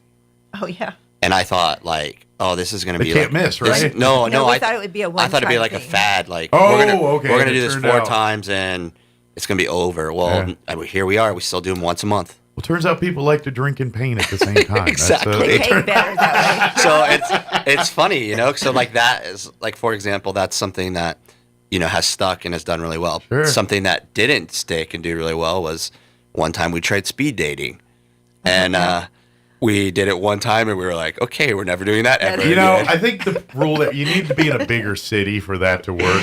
Because in a town this size, everybody knows everybody. Yeah. And if you botch that thing, you're gonna have to live. Well, there was a lot of botching that happened. I think we broke up 3 couples that night instead of us. So, but yeah, sometimes sometimes you guys let love happen the way it happened. Yeah, so it'll be interesting to see we've been talking about a few different ideas and can't divulge what they are, Sure. but top secret Yeah, classified. top secret, but it'll be interesting to see what sticks and what doesn't, and so we do have like some standards, like our wine dinners are always standards. We do live music, we do our jazz brunch. That was kind of also a thing that We tried. Our jazz brunch is hugely popular.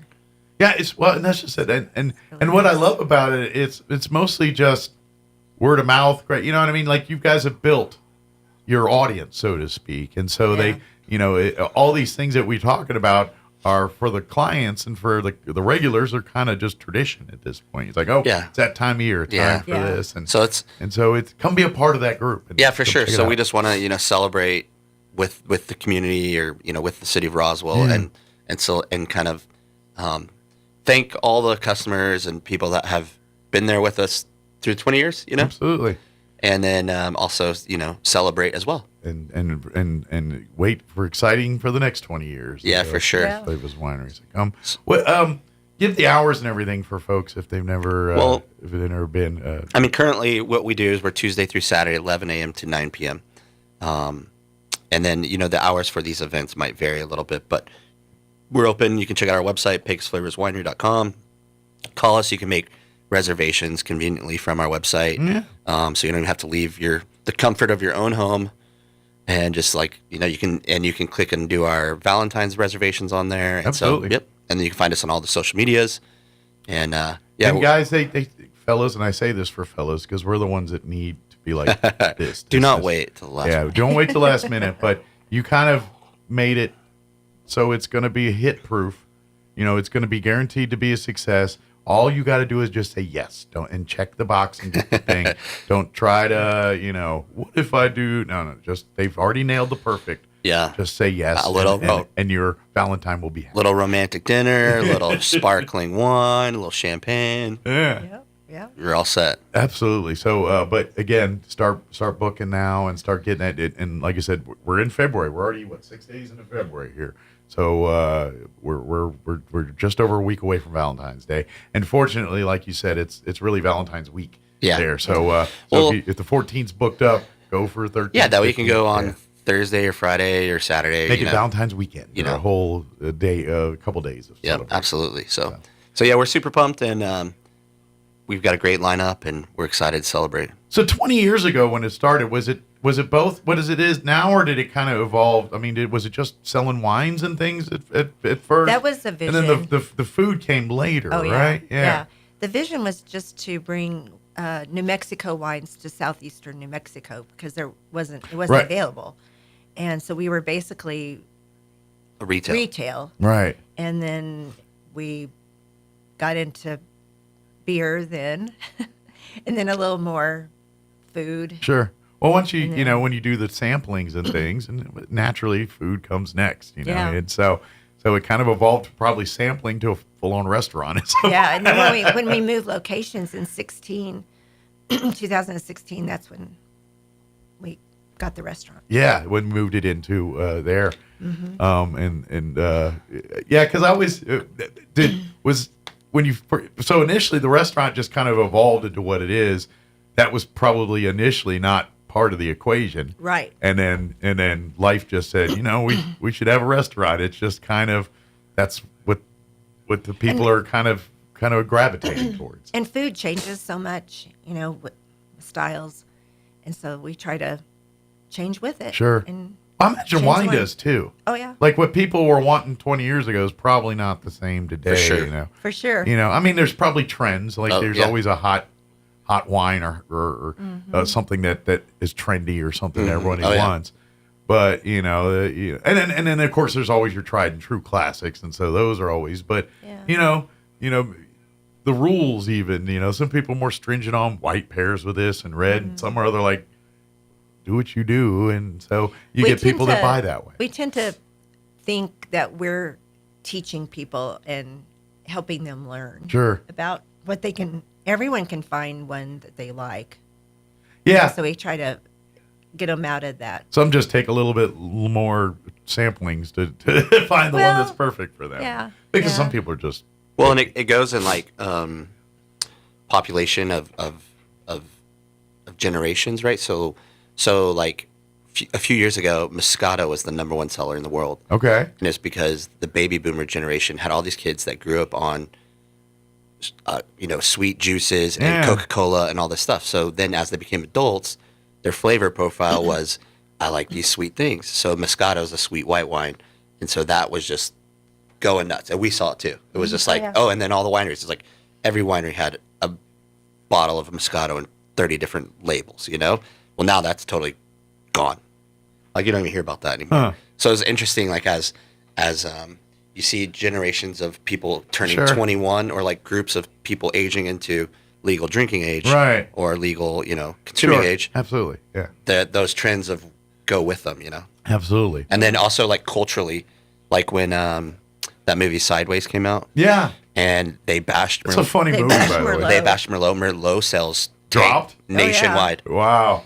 You know, and so it's all their fault. That, well, it's just you know, it's just Merlot like, industry sued. Yeah. Well, no, so it's just, you know, there's things in society It's and weird cultures that affect what people are interested in. Well, even look at like just alcoholic drinks, like the way they cater it nowadays. You know, it's you know, back when our age, you know, they started doing the wine coolers and things, but and now it's a lot of these energy drinks and things like that. But it's I think it's that generational. These are so used to drinking the juices and the Gatorades and these kind of things. So now they want their alcohol in that form. Yeah. And so it's kind of cement what you're saying about the generations and what they're into. Yeah, So. It's very interesting. Yeah. So it goes hand in hand. Yeah. So Which, by the way, I'm not into the sport drink one and all that. Too. I had a rep give us a one that it was a Monster Energy infused, and I was like, wow. I didn't even. I just passed it on. That feels. It's like, yeah, you don't want to have anything important planned for the next 24 to 48 hours if you drink this. I don't know. It was like neon green. It's like the color of your shirt. Can't be good for you. Yeah, that'll.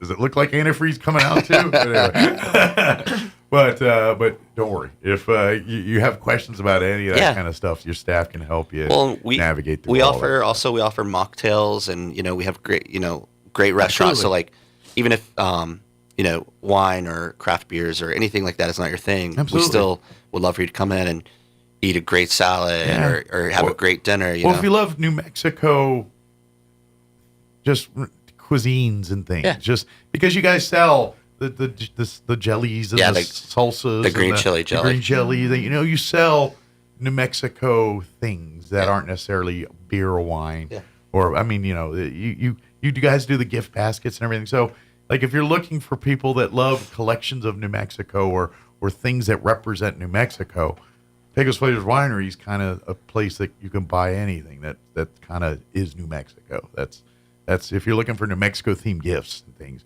Pecos Flavors Winery is, I mean, it's the whole store is that. It is.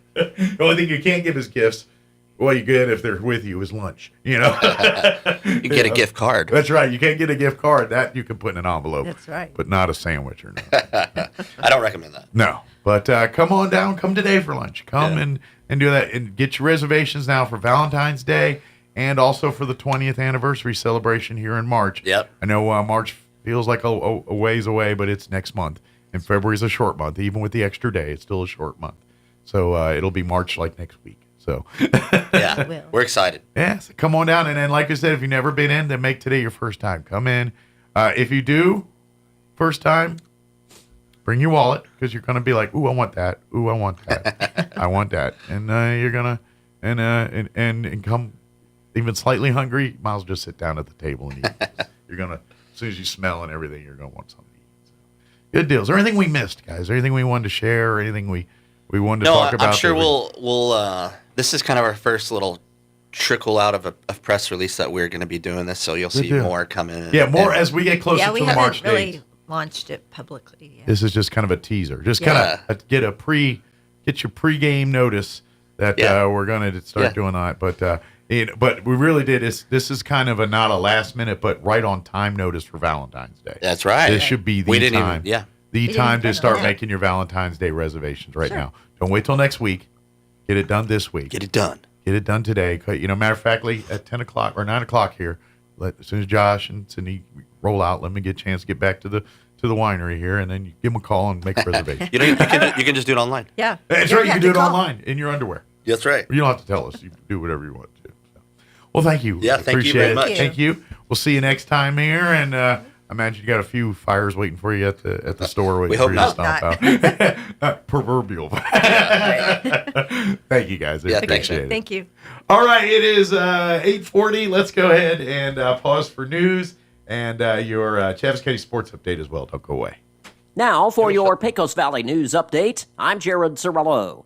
A trial date has been scheduled against an Artesia man charged with vehicular homicide. The crash back in May of last year involving 55-year-old George Robert Cosper. Authorities said Cosper caused a fatal crash near US 82 and Sandweed Road. The crash left 39-year-old Melissa Craddock dead. Craddock was a passenger in a car driven by her husband, Ryan. Police said Cosper was driving recklessly when he rear-ended the Craddock vehicle. The impact caused the Craddock car to flip. On Friday, a judge set the trial to begin May 2nd.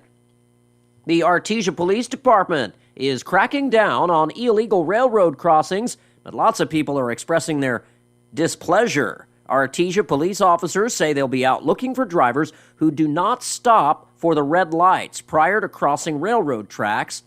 In a Facebook post, APD says preemptive signals have been placed by the State Transportation Department in accordance with the Highway Rail Crossing Handbook. You're up to date. I'm Jared Cirillo. It's time for the Chaves County Sports Reports.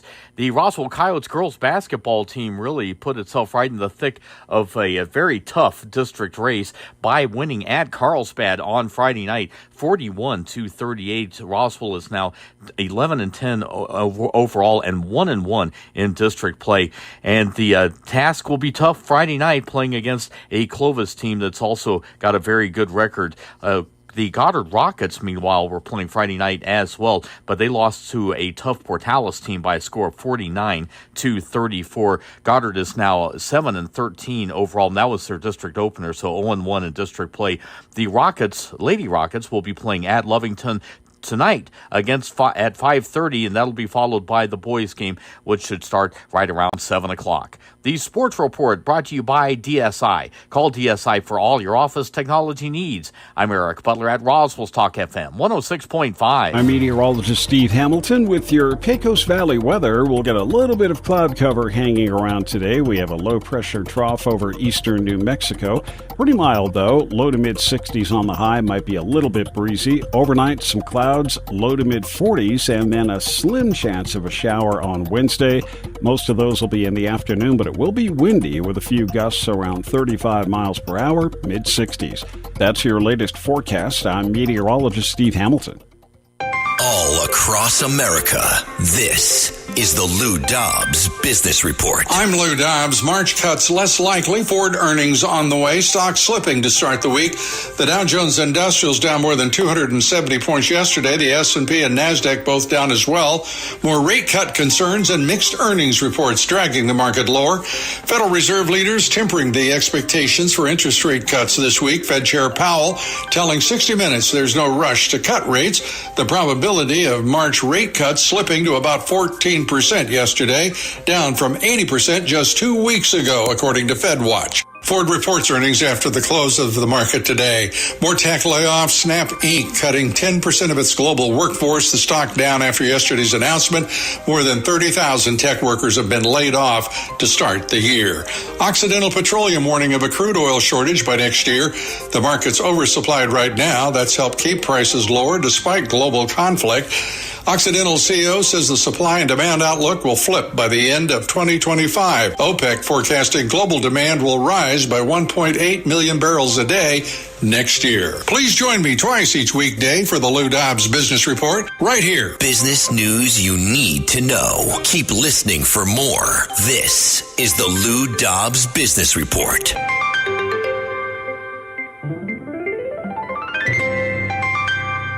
Companies in the United States are 10 times more likely to be a victim of a cyber attack. Manufacturing, healthcare, retail, financial services, the leading targets. Ericsson Cyber Z Suite provides the protection you need before your data gets stolen, bank accounts get drained, and operations are at a standstill. Call Ericsson today to schedule a no-obligation consultation. That's 908-878-7717. Ericsson, ERACENT.com. 908-878-7717. Get your tickets now for Red Zone Presents A Night with Jason Witten, coming to Artesia Saturday, April 13th. Jason Witten is an 11-time Pro Bowl selection and 2-time NFL All-Pro with the Dallas Cowboys and is currently head coach at Liberty Christian High School in Argyle, Texas. Jason is one of sports' top leaders on and off the field. Tickets are free, but you must have a ticket to enter. To get your free tickets, contact the Artesia Chamber of Commerce. This invitation courtesy of H.F. Sinclair. Excited about Jason Witten coming to Artesia. Coming to the Ocotillo Performing Arts Center February 20th, the Glenn Miller Orchestra. The legendary Glenn Miller was one of the most successful of all dance band leaders back in the swing era of the 1930s and 40s. Today, the 18-member ensemble continues to play many of the original Miller arrangements, both from the civilian band and the Army Air Force band libraries. Additionally, you get to enjoy some of the modern selections arranged and performed in the Miller style and sound, just as it was in Glenn's day. Get your tickets now at ArtesiaArtsCouncil.com or at the Ocotillo box office. Ad paid for by Artesia Lodgers Tax. At Richland Motors, it's never been easier to sell or trade your current car, truck, or SUV for a newer model to hit the road in. Even if you don't purchase from Richland, they want to buy your vehicle for top dollar. But if you do buy from Richland, don't forget, they're the home of the powertrain warranty for life. That's a whole lot of confidence for you. See Richland for details. 2nd and Sycamore and 1309 Southeast Main. Attention high school students and parents. ENMU Open House Spring Preview Day is Saturday, March 23rd. Future Greyhounds can get information about admission and scholarships, meet with the faculty to talk about potential majors, get a specialized campus tour, and win great prizes, including a $500 scholarship. Don't miss out on this great opportunity to experience ENMU. Sign up today at enmu.edu/open house. Eastern New Mexico University, student success. That's what we're about. The crisp air is reminding us that time is going by so quickly. It's already a new season. Isn't it time that you've thought about putting yourself first? Hi, this is Dr. Sarah Usher at Carabelli Dental. Don't wait another minute. Come in and learn how you can replace that broken tooth with a dental implant. Now you too can have the confidence to smile ear to ear. Come see the team at Carabelli Dental at the corner of 9th and Main in Roswell or call 575-622-4455.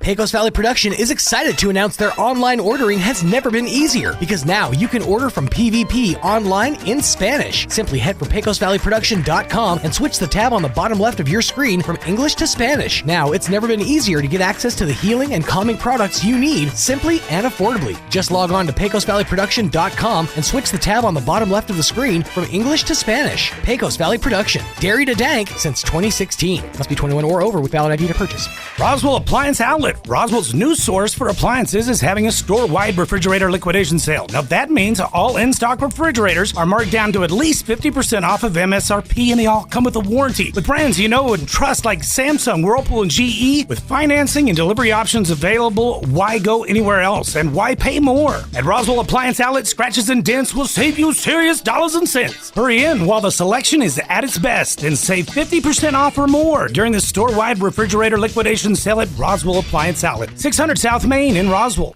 If you think the only job at a broadcast station is in front of a microphone, you're missing some great opportunities. The broadcasting industry in New Mexico is thriving and offers exciting career opportunities in many areas, including advertising sales, promotions, news, business administration, engineering, and more. Learn about these career opportunities by visiting the New Mexico Broadcasters Virtual Job Fair beginning Monday, February 5th and running through Friday, February 9th at broadcastersvirtualjobfair.com. This job fair will provide information about jobs available in the broadcast industry, as well as specific positions here at Pecos Valley Broadcasting Company. You'll have the opportunity to apply for great jobs online and begin your career in New Mexico's exciting broadcast industry. Minorities and women are strongly encouraged to visit. Stop by the New Mexico Broadcasters Job Fair, brought to you by Pecos Valley Broadcasting at www.broadcastersvirtualjobfair.com. Here's a Mornings with Mike Winters fun fact. 47.2% of all statistics are made up on the spot. Is this true? I'd say chances are about 50%. Here's Mike Winters. And good morning. It is 8:48. Got a few minutes here before news at the top of the hour. So last night, as I've gotten back into doing, because there's nothing on Monday nights I've been really wanting to watch, So we've been watching the latest season of America's Got Talent. They call it the picks, the judges' picks, and they have like their fantasy league type. And basically, thing. they're mentoring them through the season. So last night's they willed it down that group to one, but one of the groups that was in there, and they moved on before, and they got eliminated last night. Spoiler alert. They got eliminated last night? This group did. Okay. But they've been on the show before. All these acts are acts that have been on America's Got, or some could be Britain's Got Talent, or it's Got Talent.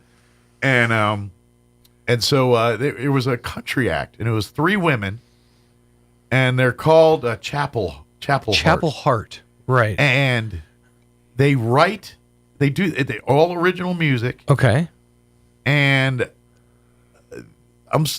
I was just curious to see if are they on country charts, because I know you do your country. I didn't know if you see it, because their music is good enough as any other country artist out there. I follow there's 2 charts that I follow, which are Mediabase and Billboard. I haven't seen it on Mediabase. I haven't had a chance to look on Billboard recently, so if it's up there, it would be a real recent thing. Now there are, let's see, they are on Spotify. They do have a presence. This one is their biggest hit. It's got 5.9 million streams, and it's called "You Can Have Him, Jolene."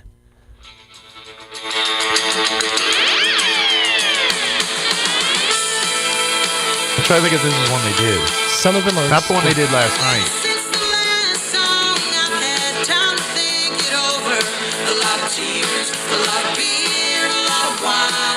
It's not bad. Yeah. And it's 3 women, and they get into it. They get. I mean, I do like a little that kind of pop country, whatever you call it. Yeah. I do like a little 2-step country. I mean, so I was just wondering, because to me, I'm like, they sound just as big and famous as every other. I haven't personally song you hear on the radio. seen them there on my radar, but I mean now they are. Well, I was just curious, because they kind of and the reason I asked was because when I was watching it last night and they were doing that original song, and I'm like, this is more than just spinning plates and stuff. This is a band that writes, and I mean, this is the first time because you don't really even when you have singers on there, they're not writers, right? They don't write, and this was like the first time it was like a band that wrote a song. It's all original. It wasn't them doing a cover or something, and I'm like, why are they on America's Got Talent? They should be like in Nashville. Here's the thing: America's Got Talent is one of those really weird and funny launch boards. Like, I used to watch America's Got Talent, and there was an act on this season that I was watching, and I thought, how in God's name is this going to be a Vegas show? And yet, it has become one of the longer running and more famous Vegas shows. Is it the Terry Fader? Tape Face. Oh. Terry Fader at least has an act. Yeah. I will never understand the Tape Face thing. Yeah. Like I watched it, I get it. It's fun, fine. But how do you do a 2-hour show? Right. Well, and that's my problem with a lot of these acts. They're talented, they're amazing, but do I want to watch a 2-hour show with them? And that's how I watch shows like Got Talent, is like I'm watching from the judge's perspective. Like, would I pay to go watch them in Vegas for 2 hours? Some of them I would say yes, weirdly enough. Some I wouldn't. Like the lady that does the sand and all that. Like, have you seen those where they make the sand? Yeah. Like, I could watch 2 hours of that. We've had one of those guys actually come here to Roswell. Yeah. It was one of the guys who was on America's Got Talent. It was several seasons ago. He does the sand. Which I was like, yeah, I could easily watch that. But the guy when they have Grace like Community the Church, dance actually. groups, they're very good. They're very talented. But I don't want to watch a 2-hour dance show. Right. I know some people might. I'm not, and I'm not one of them. The only exception I can make to that is the first dance act that really ever made it big on America's Got Talent. Yeah. The Jabberwockies. I loved watching them. The dudes with the masks. Yeah. I loved watching them. And I dance. love watching it. Whenever I see them pop up in like pop culture now, there's a song that DaBaby does where just like right in the middle of it, they just pop up and they're just dancing. I like all that. I just don't know if I'd want to sit for 2 hours and watch. Sure, I understand. You know, it's the same thing with like the ones where they have like the couples, right, or the brothers or sisters, and they do the balancing or the crazy stuff on the. But then explain Blue Man Group, because it's one of those things I am dying. My friends have gone to see Blue Man Group. I'm dying to do it. Well, and I think where Blue Man succeeds is the element of comedy into it, where it's their performances are skits and bits as much as it is a performance. Right. Whereas some of these others are more performances and not skits or bits, which they're great to see as performances, but if there's no segue glue or anything to tie it together, it's hard to want to be entertained by that for 2 hours. Right.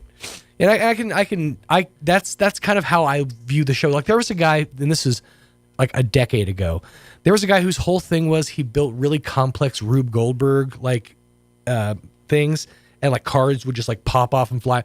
It's like, yeah, okay, that's cool, but really, for $75 in 2 hours in a stadium, like, or in a theater? Yeah. It's a real hard sell. Yeah, and that's the problem with some of the magic. You know, some of it's great in a certain setting, but when you're on an AGT stage with, I don't know, 5,000 people in that room, or I don't know how many people, it's a bit. It's a bit too small for the stage. I want to say it was like maybe 2 or 3 years ago. There was one. He was like a magician, but he was like a dramatic magician. He's like, we all got a story. We all come from somewhere. We all want to be something. We all want to do something. Check your pockets, sir. It was just like, and I'm exaggerating, but it's very like, you know, I came up from nothing. My family didn't have anything. Now, what was the number you were thinking of? It's very like he was trying to like portray this, like, I come from a hurt place. I've had a rough life. Here's a hat. Here's a rabbit. But if you take that and then like turn it on itself, that's the funniest thing in the world, because that means there's some dude, you just hear pop, pop, pop out in the streets, and like the sirens going off, and he's sitting in a sad like room with one window, nothing on the walls, and he's like, ta-da! Like he's trying to turn, he's doing magic tricks in his room. Like, that to me is hysterical. Right. Because I'm sure that helped your social profile. He was the kid that could, you know, make stuff appear out of nowhere at school. Right. That didn't get him beat up. Yeah. Nowadays, that'd probably go over pretty cool. But back in like my day, that'd go over like a fart in an elevator. Yeah, I mean, nobody wants to be the kid that does magic. No. That was, I mean, well, we all in our head think we're David Blaine, but you actually look like Howard Wolowitz. That's all. Right. I try to think of my profession as, how would I want a potential girlfriend to feel about introducing me? Right. Like what does he do for? He's a magician. It's good wine. It's good wine here at the party. I mean, if you have an audience in a building that's got 1,000 people, then it's impressive. But more than likely, your gig is the Joneses' birthday party for their 6-year-old kid, and probably not. Well, the backside of it, if once you've got aged out of the business, is your sleight of hand. You could just go into pickpocketry. Like, y'all don't even know I have all your wallets right now. That's right. Yeah, how many of these are just like, I just got caught enough times, went to jail, so now I have an act. Right. Like David Blaine is one that always has made me chuckle. It's like, you're not even doing magic anymore. Now it's just like feats of endurance. Look at me do something annoying for 96 hours. Yeah. I'm going to live underground. Are you going to have air? Yes. Are you going to have food? Yes. Are you going to have water? Yes. Place to go to the bathroom? Yes. What's the problem then? I'm going to live in a shed for an hour. What big deal? Yeah. What was the... Yeah, because like even the one where he was sitting in the ice block was bunk. Right, because it was all bunk. It's fine. He was warm. Yeah. The only one that was sort of like, okay, that's pretty insane, was when he stood on top of that pole for like 3 days. Yeah. That was pretty insane. Well, that's an endurance test. Although I do know some Waffle House workers, they're looking at him like, all right, do it for 5 days, then we can talk. Yeah. Do that while serving up a Rudy Tooty fresh and fruity. Yeah. I'll never forget, like, the first time I watched his Street Magic show. Mm-hmm. And to be honest, it was at a time where we were on a less cynical bunch. I think. Oh, for sure. And I was blown away by it. Like, there was the one scene where he's in like Haiti or or somewhere in the Bahamas or somewhere where they believe in like voodoo and stuff. Right. And he picks up with the chicken and he does his little fake pulling the chicken's head off and then putting it back down. And then the chicken runs. They thought he was a witch doctor, chased him out of the village. Right. I was blown away by that. The ones that I remember growing up with were the David Copperfield specials they used to run on TV. I remember those. The reason these were so great for me, and this is like my childhood summed up, is going into commercial breaks. I remember, and this is how vivid they are. They were sponsored by Clorox. I remember that. But going into commercial breaks, they would do this thing, and it was obviously everybody was going to land on this if you did the right way. But it's.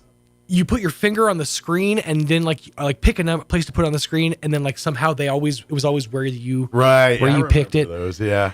And that was to me the biggest blow away magic ever. Like you could make the Statue of Liberty disappear, whatever. Right. That was cool. Yeah, there was one where he like picked colors and you pick the red square, green square. And it's just statistically everybody picks the reds, whatever. Yeah, it's all numbers. Of course. It's 9:00. Yep.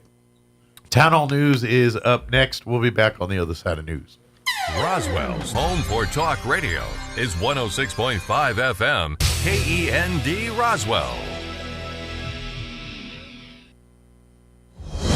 Breaking news this hour from townhall.com. I'm Rich Thomason. A federal appeals court panel in D.C. has ruled that former President Trump can be tried on charges of plotting to overturn the 2020 election. The court rejecting Mr. Trump's claim of presidential immunity. This sets the stage for an appeal by Mr. Trump, perhaps to the U.S. Supreme Court. Oversight of troubled aircraft manufacturer Boeing expected to top the agenda today as a new FAA chief testifies on Capitol Hill. FAA Administrator Mike Whitaker says his agency will use more people to monitor aircraft manufacturing and hold Boeing accountable for any violations of safety regulations. Just last month, a door panel blew off a Boeing 737 MAX 9 jetliner over Oregon. Since the Alaska Airlines incident, Boeing and the FAA have been under renewed scrutiny that goes back to the crashes of Boeing MAX 8 jets in Indonesia and Ethiopia that killed a total of 346 people. Donna Warder, Washington. It's not only the House where Republicans are standing up against the Senate's $118 billion border bill. GOP opposition is building in the Senate as well. Widespread flooding, rock and mudslides across California, power outages, evacuations as well. The result of two back-to-back atmospheric rivers that have swamped the state with torrential rains and fierce winds. It's still raining across parts of Southern California early this morning, and it looks like it's still going to be pretty wet today on Tuesday. Additional showers are forecast anywhere from west of Los Angeles all the way down to San Diego. The National Weather Service's Bob Oravec. 3 people were killed in Northern California, hit by falling trees. Watching Wall Street, the Dow trading 63 points higher, while the Nasdaq is down 22. The S&P is unchanged. More on these stories at townhall.com. Everybody wants cheap airfare, but where do you find it? You call low-cost airlines. Their prices are direct from the airlines, and they're so low you can't find these fares published anywhere. They specialize in cheap flights, discount hotel rooms, cheap car rental rates, and great package deals anywhere around the world. Wherever you want to go, they can help you get there cheaply and with the best price guarantee. If you want the lowest prices on your airline tickets or other travel services, call now. That's right, call. That's the only way to get these rates. Experts are standing by 24/7 to get you the cheapest airfare and hotel rates available. So don't wait. Call right now for the lowest travel prices anywhere and for great last-minute travel deals too. Call 866-755-5300. That's 866-755-5300. Again, that's 866-755-5300. Call us right now. British Prime Minister Sunak says he is shocked and sad to learn of King Charles's cancer diagnosis. The Prime Minister says that he is relieved that the illness has been caught early. Buckingham Palace announced on Monday evening that the King has begun outpatient treatment for an undisclosed form of cancer. It was found during his recent treatment for an enlarged prostate that is not connected to that condition. Sunak says everyone in Britain will be willing him on and hopefully we'll get through this as quickly as possible. The palace says the king has suspended public engagements but will continue with state business, including weekly meetings with the Prime Minister. I'm Charles de Ledesma. Thousands of motorists have been stranded on highways in central China as heavy snow snarls traffic during the annual Lunar New Year holiday rush. Some flights and trains have been canceled, stranding travelers for hours. Heavy snow unusual for central China, forecast to continue into tomorrow. News and analysis, townhall.com. More artificial intelligence-related mischief, this time on the campaign trail. Philadelphia Sheriff Rochelle Bilal's campaign is acknowledging that a series of positive news stories posted to her campaign website were generated by ChatGPT. The campaign late Monday has removed more than 30 stories that it said a consultant had compiled using the AI tool. The move comes after a Philadelphia Inquirer story on Monday reported that local news outlets could not find the stories in their archives. Experts say this type of misinformation can erode the public trust and threaten democracy.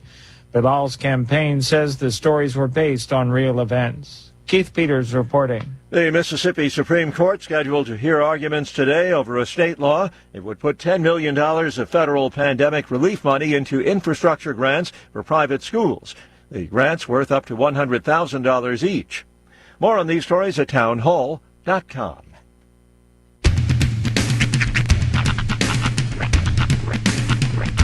What in the wide, wide world of sports is going on here? I promise you, whatever scum did this, not one man in this force will rest for 1 minute until he's behind bars. Now let's grab a bite to eat. Yeah, come on. I feel the hot wind on my shoulder and the touch of a world that is older. I hit the switch and check the number. I leave it on and then I slumber. I hear the rhythm ringing through it. Flamenco guitar and cumbia music. I hear the talking of the DJ. The travelician, what does he say? I'm on a Mexican radio. I'm on a Mexican radio. Broadcasting live from high atop the J.P. White Building in downtown Roswell, New Mexico. It's Mornings with Mike Winters on 106.5 Roswell's Talk FM. Is that what I sound like when I talk? Now, here's your host, Mike Winters. And good morning. It is 6 minutes after 9 o'clock. Welcome to hour number 3. Becomes staggering. Mornings with Mike Winters right here. He had tripped over something coming in there. It was kind of funny. So, happy Tuesday, everybody. Hope all of you are having a wonderful Tuesday thus far. A little cloudy out there. It's supposed to be in the 60s today, but it's supposed to stay kind of cloudy, and then tomorrow the winds and all that are rolling in. So it's February in southeast New Mexico, and but technically the groundhog's right. It's not wintry. No, it's just it's very.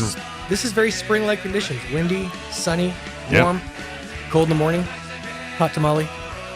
I see your eyeball in my bling. I saw. What is that here? So the other day, I went to pick my my daughter up, or my kids up from mom's house, and Rhiannon said, "I made you a badge today in school." Cool. And I'm like, so it's an "I love you, I love my dad" badge. That's pretty and cool. And she put right here, these are wrestlers on it because I like wrestling. Nice. So she had them. This is her rendition of wrestlers. They're doing this. Ah. They're in fisticuffs, which I thought was pretty funny. But it got me thinking, because this is what they're doing in school now. In my day, this was like the back half of the Boys Life magazine. When they had the badge a minute, I used to stare at that thing and think, oh, I could make so much money selling buttons. No, you can't. I mean, it's neat. Yeah, but I was always that kid that wanted the hovercraft. The hovercraft was very cool. But I'm like, yeah, but where am I going to get a vacuum cleaner engine? And weren't they like, they tried to get you to sell magazines, right? If I remember right. Well, that was the ploy. There was one that, you would get you to sell either magazines or stuff out of a catalog. Yeah. And then there was and then you got prizes based on how much you sold. And that was on the back of the magazine. Yeah. Because it was, you get $2 per item or like 100 points towards a prize. Right. And then they had all the prizes. And for like 80 gazillion points, you get a BMX bike or something. Yeah. Mine was, it was like 700 points for a Super Nintendo. Yeah. See, mine was a little predating those. Right. So. Well, yeah, but honestly, the one that appealed to me more than anything was the $2 per item. I'm like, that's real good money to me back in the day. Yeah. My literal week's allowance, the only time in my childhood that we were allotted an allowance in, I don't remember, I was probably like 8. My sister got $5 a week. She was older, and I got $2. I remember getting $5 a week at some point. I could do chores to earn more. And I had to do chores. Yeah. But I had to do a set chores. I was a stubborn little kid, so I didn't want to do chores. So I just took the $2 a week and went down and got soda and candy. Well, I remember, I got, because I had to cut the grass. Mm. Oh, I had to do that. I had to like take out the trash. I had to do the trash, but like my room was awful. Oh yeah, well my room was always a hot mess, and I think I cleaned it. But I was one of those kids that liked to rearrange. So it would be a completely disgusting rat hole. Right. And then I'd spend like all weekend clean it up and rearrange it. And then it gets back to a disgusting rat hole again. Sure. And then after a couple months, I'd change it again. Yeah. So there was moments of clean in between the rat hole. Oh, there's going to be some bedroom renovations happening this weekend. Boy, howdy. Kids are kids. I walked into my daughter's room this morning. Yeah. And I'm not trying to make, we're past breakfast, I figure at this point. I'm not trying to make anybody sick, but I literally threw up in my mouth. Yeah, kids do these things. There was a smell coming from my daughter's room that I was worried for her, like safe. I'm like, are you okay? Right. Once I established that it wasn't emanating from her, right? I'm like, okay, what is happening? And the only thing I can surmise, the only thing I could figure out was that she's been, if she has like food in her room, she's been throwing said food off, and she told me where. I said, where is it? I said, I'm going to find it anyways, and I'll be more upset if I find it without you telling me. Where is it? She goes, it's right there. So it's behind her bed. So I'm gonna have to pull everything out, get in there with a hazmat suit and gloves, and it's gonna be a whole fun weekend. But I think all kids go through that phase, because I know I did it. My brother did. He had some science projects. His were in his closet. I mean, I had my stage, but mine was a lot worse. One of my brothers' I will not talk about that on the radio. One of my brother's moves, because I remember when Dad caught him, and I heard what you just...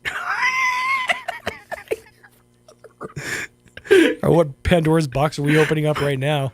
My brother had his dresser, like, next to the bed. And so his bed was one spot, and then there was a dresser there, and it was sitting right, next to him. Mm-hmm. I guess in the middle of the night, he'd dig up his nose and pull boogers out, just slide them on the side of the dresser. And if you looked on the side there when you walked, it looked like a climbing. It looked like a Pollock painting of boogers. Oh, just a collection of that's pretty bad. That is pretty bad. I'll never forget Dad. What? Oh, it was funny. Yeah, when it's not you, it's hysterical. It is, yeah. I mean, I have my own issues like that. I remember leaving plates of things under the bed and half sandwiches. Yeah. So I understand it's a phase. I really hope she's almost out of it, because she's also very close to another gigantic stage of her life that I'm very much not ready for. Teenage. Well, that coming around the corner. The visits. That's true. Uh-huh. And she's already smart for her own good. She's so smart when it comes to stuff. She really, like that. she is. And so if she spent even half the time she spends trying to figure out how to get out of doing stuff, she'd get so much done. Yeah. Yeah, she needs to channel her. Once she figure out how to channel it, she's going to be, look out. Mm-hmm. For now, it's all used for evil. Yeah, she's like video game level me turned up a notch, where it's like, all right, we're going to take your laziness and shine it back in your face. That's right. Yep. You lazy crap for crap. You are getting a big mirror right now. Okay, I do have to say something. I'm going to put a pin in that for a second because I do want to come back to that later at some point. But you have destroyed my phone. I have? My Facebook page. I can't scroll more than like 5 posts without seeing some new shaver. Nice. Weirdly enough, wrecked I actually bought one and I am not seeing any. Huh? I'm not seeing ads. That's what I'm saying. I don't understand. We had a deal, bro. This thing hates me. I guess so. It's like, I'm not going to do it. He's going to do it. You were just in the room when he said he was going to do it. Maybe the phone's telling you something. No, it better not. I'm a hold on. Well, I glanced at it. I was looking. I was like, we're just 2 boys sitting here with comb overs, just holding on to what we got. But yeah.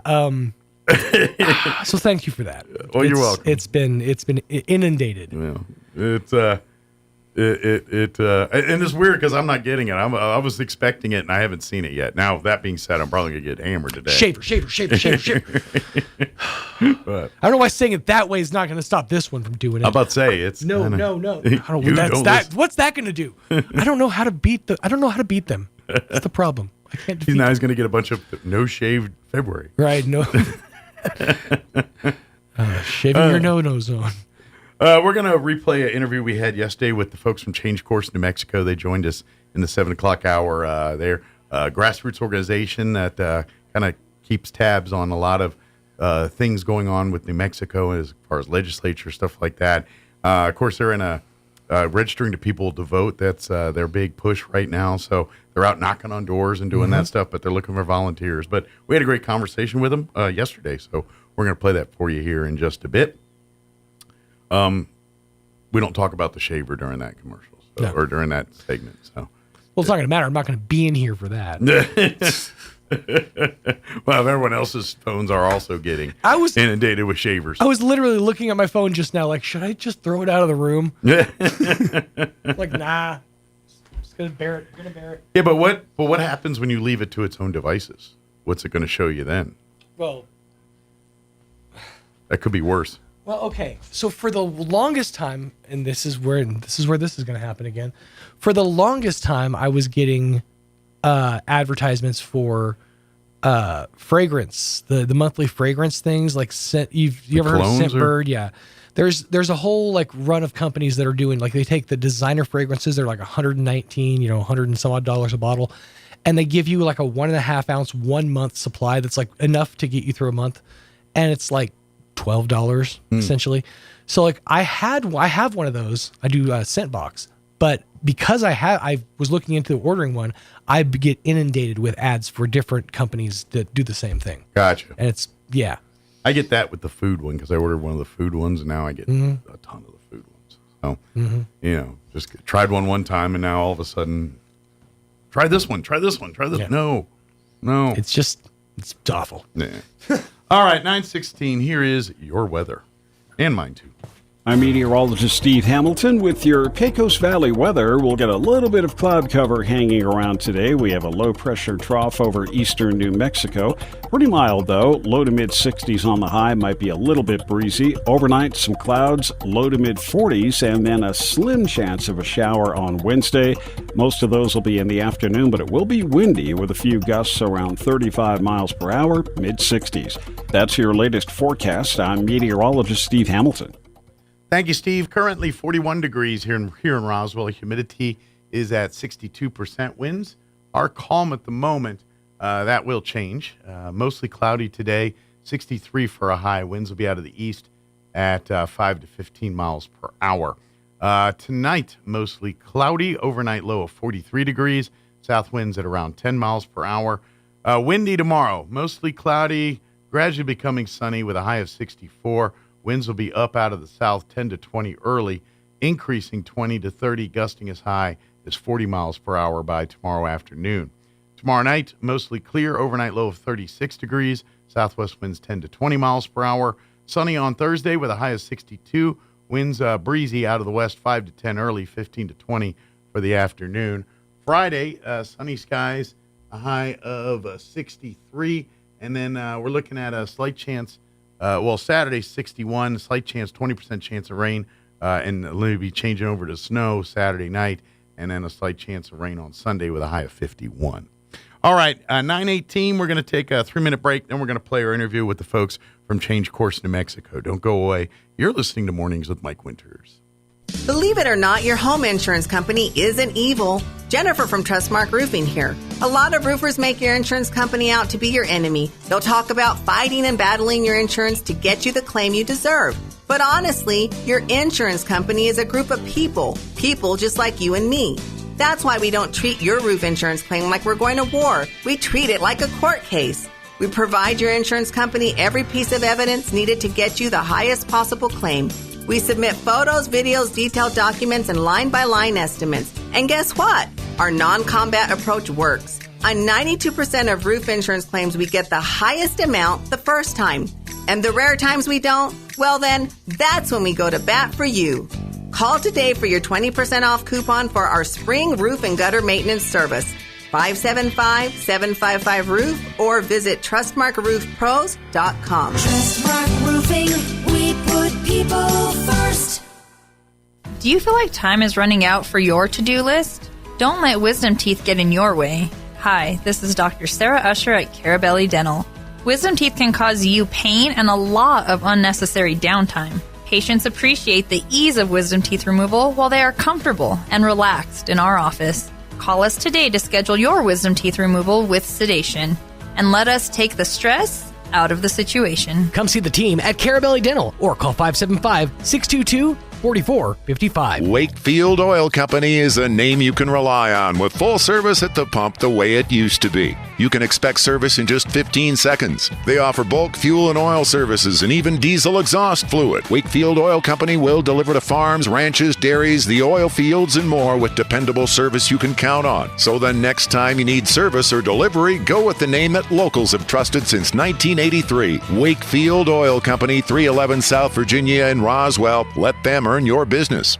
At Artesia General Hospital, our board-certified podiatrists are committed to providing personalized care in a welcoming environment. Dr. Jennifer Chow and Dr. Michael Krupa offer the latest surgical techniques and treat a range of conditions including arthritis, bunions, joint care, and more. If you're suffering from foot, ankle, or lower leg pain, we can help. Visit artesiageneral.com/foot care to request an appointment and begin your journey toward happier, healthier feet.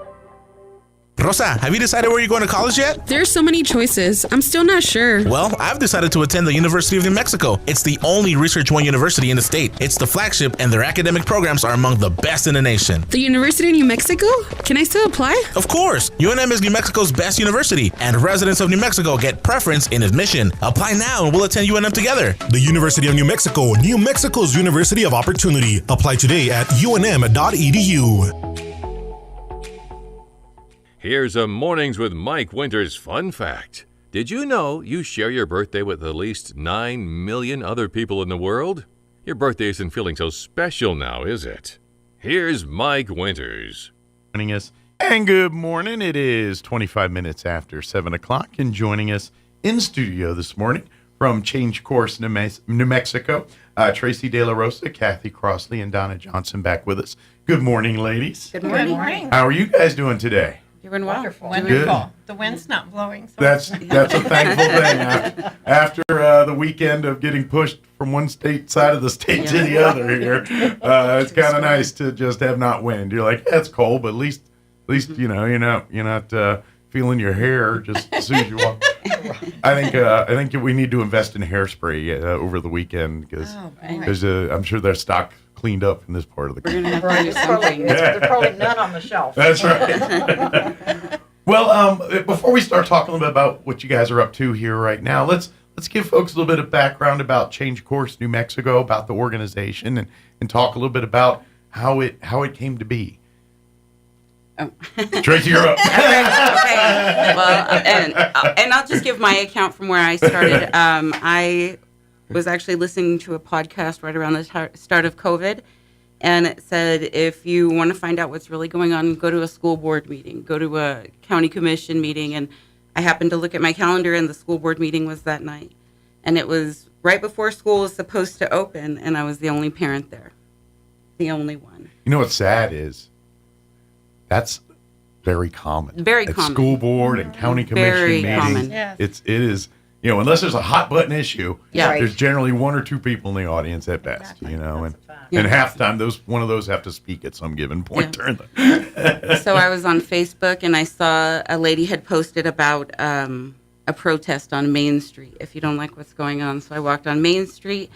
I met Stacy Wolkowitz. She wasn't here with us today. Yeah, she's been on the show multiple times. She's before, one of yeah. She's one of the chicks. Yeah, one of the creators, or one of the founders, I guess you'd say. So we got together, and we got a group, and by the next month on the school board meeting, we had about 200 people there.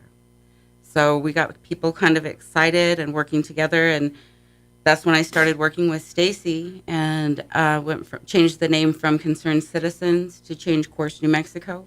We've put on events across the state. Mm-hmm. We've gotten involved with different actions that have taken place in legislation, different campaigns, just different things that we can do to get involved. It's kind of, you know, like you said, it's very grassroots and it's nonpartisan. So it's, you know, now, and generally, it leans conservative in a way of its family. What you know, when it talks, basically, you guys take the values of what most New Mexicans, you know, family values and things like that, Very and want to traditional. promote that message, and at the same time preserve that way of life for New Mexicans. That's kind of what you guys are all about, and you know, and kind of getting back to how you started here. Half that battle is being at the meetings, being aware of what is being passed in these meetings, what your Congress folks and senators, your legislature are passing, and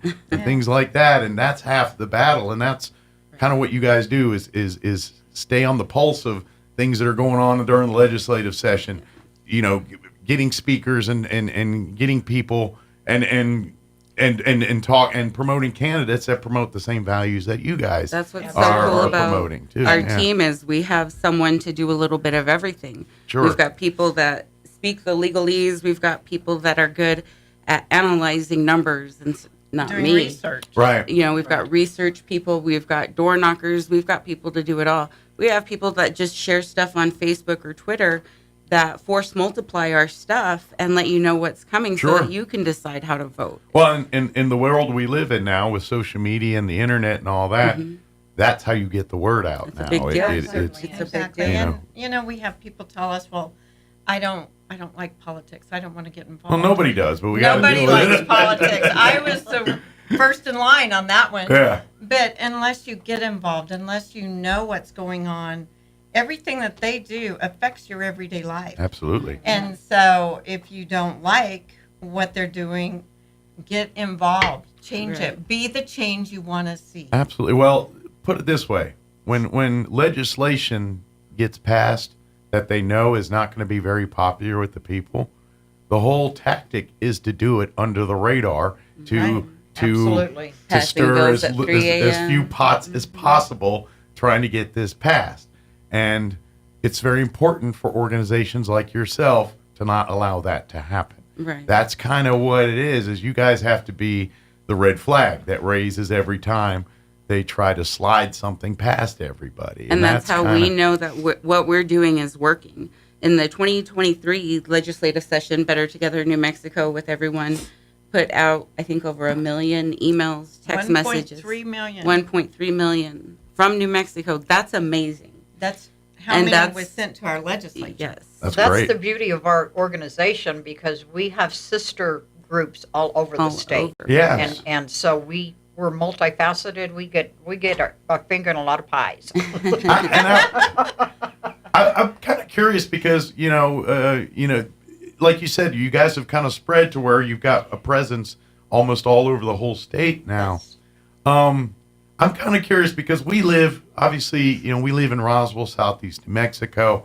We are a more conservative part of the state than many others.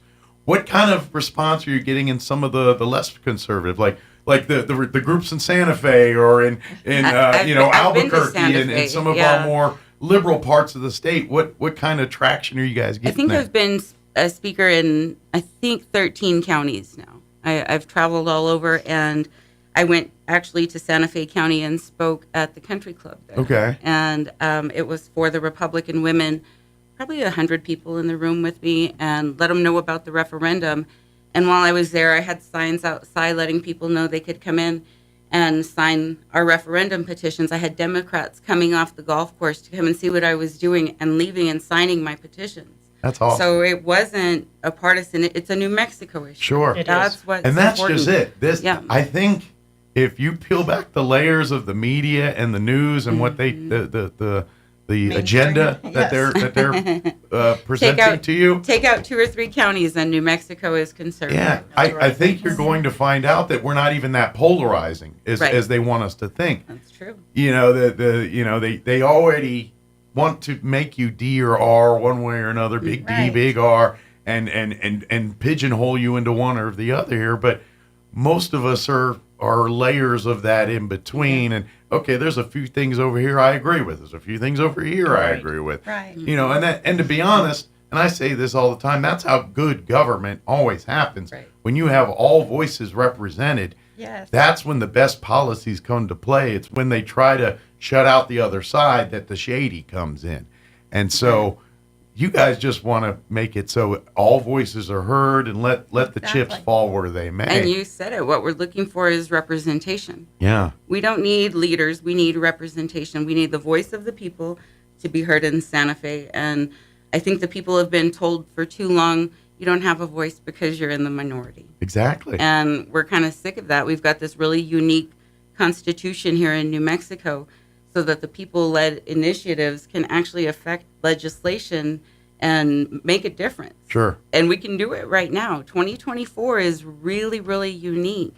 We have the referendum so that we can get bills put on the ballot for a vote. We're not trying to stop bills and say that we can't have this. We're trying to put it to a vote and see what the people want. Sure. People decide. Put it on the table and let's see what everyone thinks about Right, it. right. Yeah. And it's a statewide effort. We've got over 40,000 signatures times 6. We have 6 times we have to get that signature.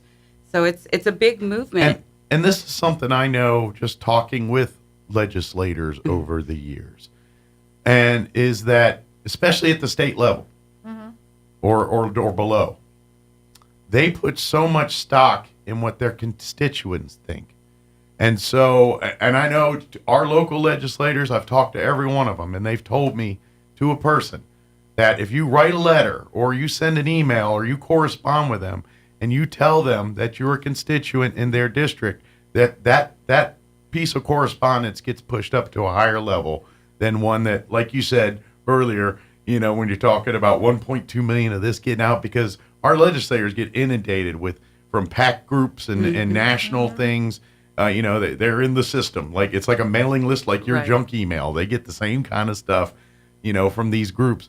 So they've got a lot to weed through. So when it's Jane or John Q. Public from their district that comes in and says, hey, I'm really concerned about this, that's something they care about. That's something they want to. So I always tell you, when you correspond with your legislators, tell them, I'm from your district. I live in your address or whatever. Give them an indicator that that they know that you are a local and not a bot or a packed group or some other organization. True story. The squeaky wheel gets the grease. And how are they going to know there's a problem and how you feel about it unless you reach out to them? Absolutely. And that's kind of what we aim to do it's kind of the reverse. We want to educate people on what's coming, and that way they have something in their hands. Sure. It's ammo for these guys.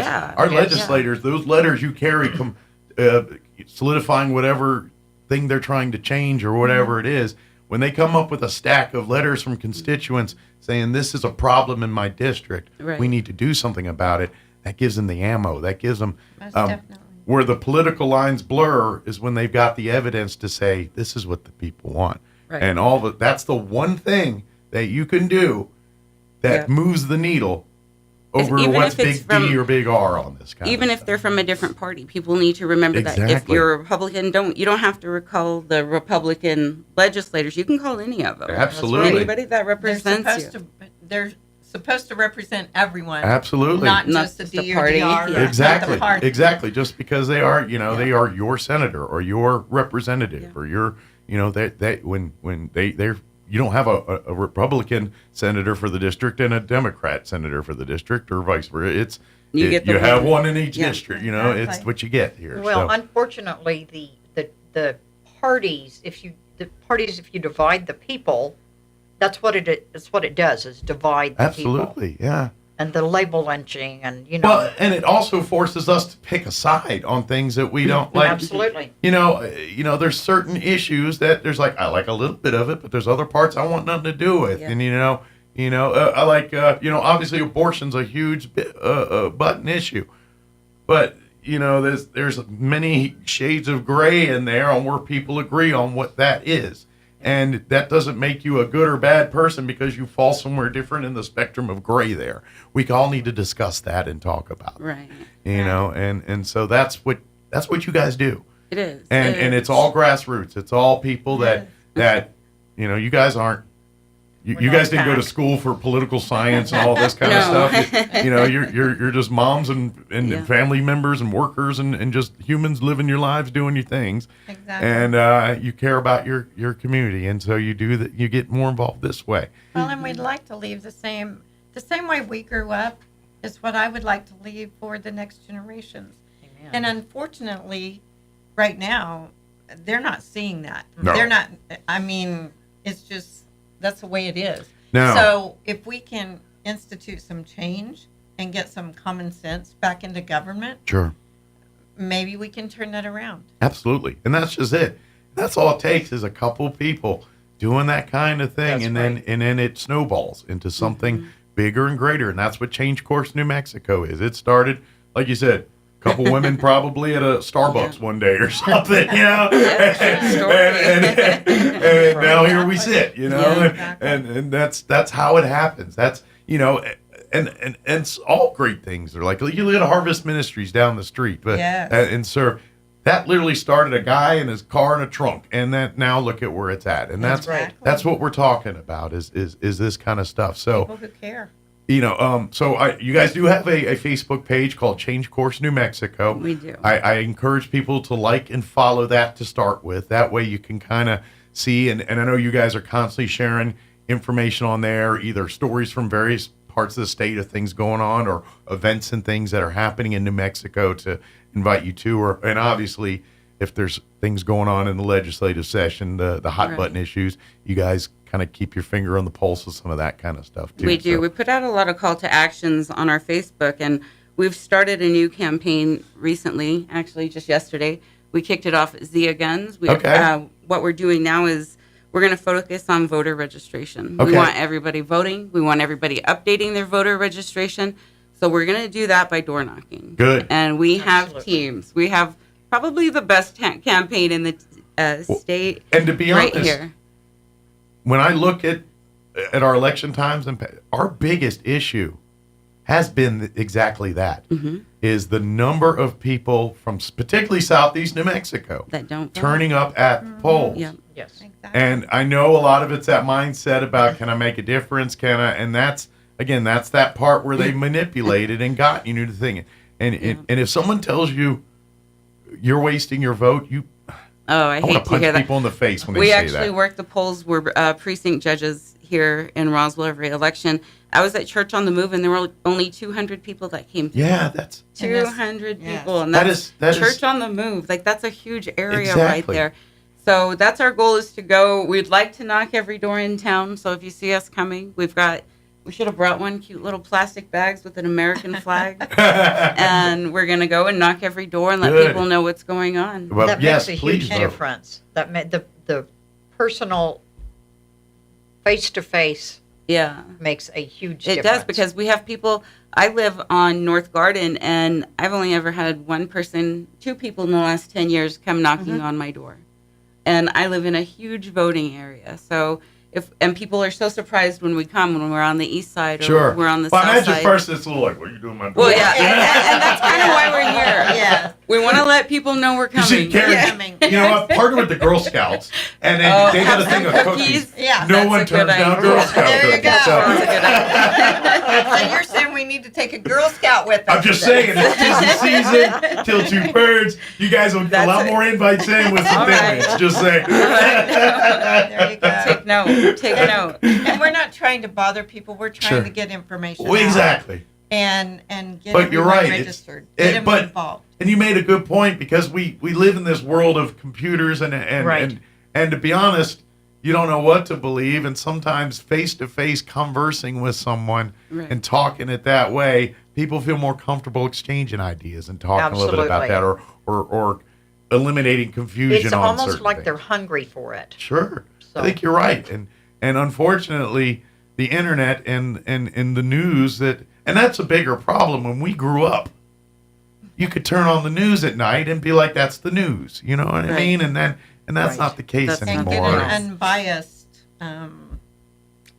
presentation Yeah. instead of leaning one way or the other. And that's where it's difficult, because you got people our age that kind of in our brains think of legacy media as that's a trusted source. You know, Walter Right. Cronkite comes up, you're like, Right. that's Yeah. the law. You know, just what nowadays it's all opinion and everything else, and so you've got one sect of people that probably still to this day feel the news is their Right. journalism's turned to a sham. And so we're in a world where it's very confusing to get reliable information. It is. That's true. so- Kathy's mom said it really smart the other day. She said whenever she was working in politics and doing her thing, that she just took people at their word, that that's a good person, they're doing the right thing. She said, Kathy's different. Kathy asked, okay, well, show me. If you're going to tell me something, show me what it is. Well, that's the world we live in Yeah. now. It's like, you believe but verify kind of thing. And, Yeah, and we've got to retrain, older folks, we got to retrain ourselves to kind of, multiple sources. Just because a legacy media said it doesn't mean it's necessarily gospel here. Check your sources. If 10 other people say it, then maybe there's some truth to Right. it. And that's why we carry That's why we gotta plenty learn. of, I call it Pamphlets.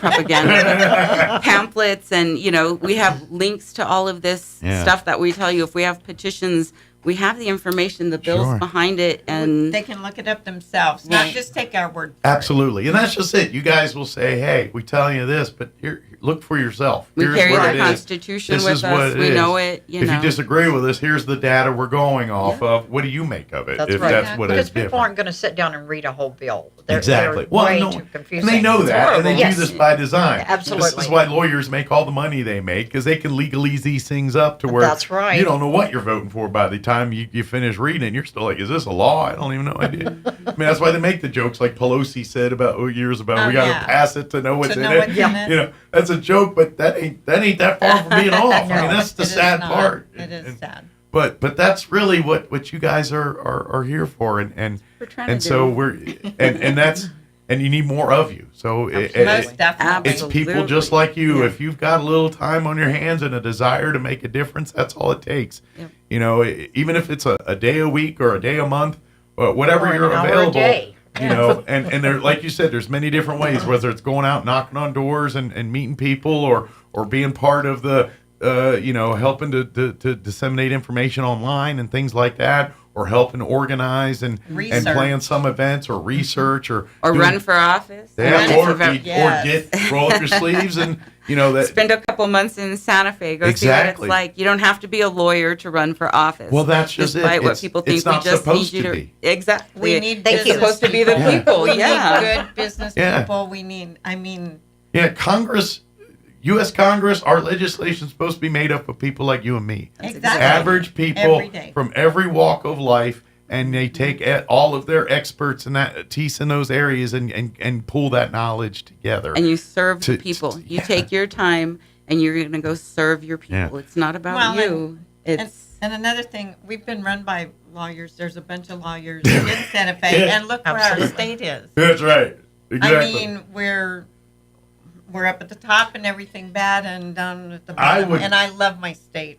I would pray just to get our state back to the middle. Oh. Just to the Amen. middle. Yes. To it where we're Amen. having, and let's face it, and I wouldn't want it all conservative either. And No. that's like, I lean conservative on a lot of my values and things, but I don't want that either. because then you've got the same problem, just the opposite. Well, we don't want an oligarchy. Exactly. We want checks and balances. Yes. That whole checks and balances thing is the key to how this works. Yes. And when they manipulate that, then it's a problem. And that's what they've been doing. And our Constitution specifically says we have a fantastic New Mexico Constitution. Yeah. If we would just listen to it. Yeah. That's right. Yeah. It's the rules are there. We just got to follow them. Keep it really simple. Follow that Constitution. Exactly. And hold the people that aren't doing that to the fire. There you go. Making them accountable for what they're doing on this stuff. And hold them to the fire to make them do their job while they're there. Absolutely. Don't get elected just to be reelected. That doesn't work for us anymore. Well, unfortunately, that's kind of the way it's set up. It's set up to how do you get in the system? Yeah, exactly. And I see that people have been so powerful. Larry Marker, he's not here with us, but he's put all of these initiatives together just by reading the laws and learning. He's not a lawyer. He just reads really well. You know what I mean? You wouldn't know him by talking to him, but he can read a little bit. And he's put these. I know. He puts these initiatives together, and they're so simple, and it's genius. Right. Just take it back to the law. If you think this isn't working, just keep it real basic and real narrow. You don't have to legalese it up. Right. You don't have to make it so vague that nobody knows what it means anymore. Just keep it the referendum. We have that, The right? referendum's a prime example. And we're using it. It's the right of the people. That's our voice. I mean, our voice was taken away. Every by one all of those laws. signatures is so important because it is a voice. Absolutely. Well, and at the end of the day, that's, we as a nation, that moves the needle. When the people speak, we're still there. Yeah. Thank God. I know. That's right. But and as long as that happens, and then we'll, but the moment we stop pressing, the moment we just let them do these things, then and don't get involved, we just sit back. next thing you know, we got Stalin in Russia and all of that going on. That's where that leads to. Exactly. So you got to get involved. Stay involved. I'm not, I get it. Not everyone's going to be knowledgeable, but there are things that are important in your life and values and things. Support them. Mm-hmm. Do your part to ensure that those in things any way stay. you can. If you can donate to a candidate, find that candidate. If you don't want to donate to a party, that's fine. But we have to support these people. Absolutely. We have to support these organizations. If you can't do money, do an hour a week. Give us a call. We'll walk in your neighborhood. Anything you want to do. If you want to become your own third-party agent to register voters, go down and see Cindy, Casey, Stephanie at the county clerk's office. They'll get you signed up. They're very knowledgeable at helping you 15 navigate all through minutes. that. Yeah, part, yeah. it's free to do. Yeah, they'll help. They'll We're blessed always with a help great you. clerk's office here We in Cadiz are. County. We're really, Their really staff's lucky. very knowledgeable. They're very efficient and On top of it. If any crazy question we have, they've got an and answer. I don't envy them either. They got a mountain of garbage they got to pile through, but I know. I don't envy any of it. But they do an amazing job doing it. They do. They do. We are very blessed there. We appreciate them a lot. So. But look for Change Course New Mexico on Facebook. Is it Change Course New Mexico? What's the website? The email is changecoursenewmexico, all spelled out at gmail.com if you want to get a hold of us. On Facebook is usually the easiest way to message. Okay. Or with that email, we're always available that If you don't way. remember anything, just Google or put in the search thing Change Course New Mexico and it'll pop right up. Right. And it'll be right there. I encourage you to like and follow it. If you want to get more involved, shoot a message and one of You these can ladies call or one of me. the other You members can- will Our cards are out there. My number's out there, 575-420-2353. Call me. Let me know that you want to volunteer. Absolutely. Text me. We need to get everybody involved. Watch out for us in your neighborhood. We're not They'll there. be coming. And if you want to join us when we come to your door, if you want to get involved, please let us know. strengthen numbers. Talk to us. The more people that The get more involved, people- the louder the voice, the Yes, bigger the message. And the more we can educate and reach. Or if you have a Absolutely. business, we can come set up outside, put tables up for voter registration on a busy day if you want to get involved that way. We did that yesterday awesome. at Zia Gun. We had a lot of success over there with signatures. Absolutely. And if you got questions, please reach out, ask. This is what it's for, to educate yourself. Exactly. If you want to learn more about what's going on, or even if you're trying to find information, reach out to Change Course New Mexico.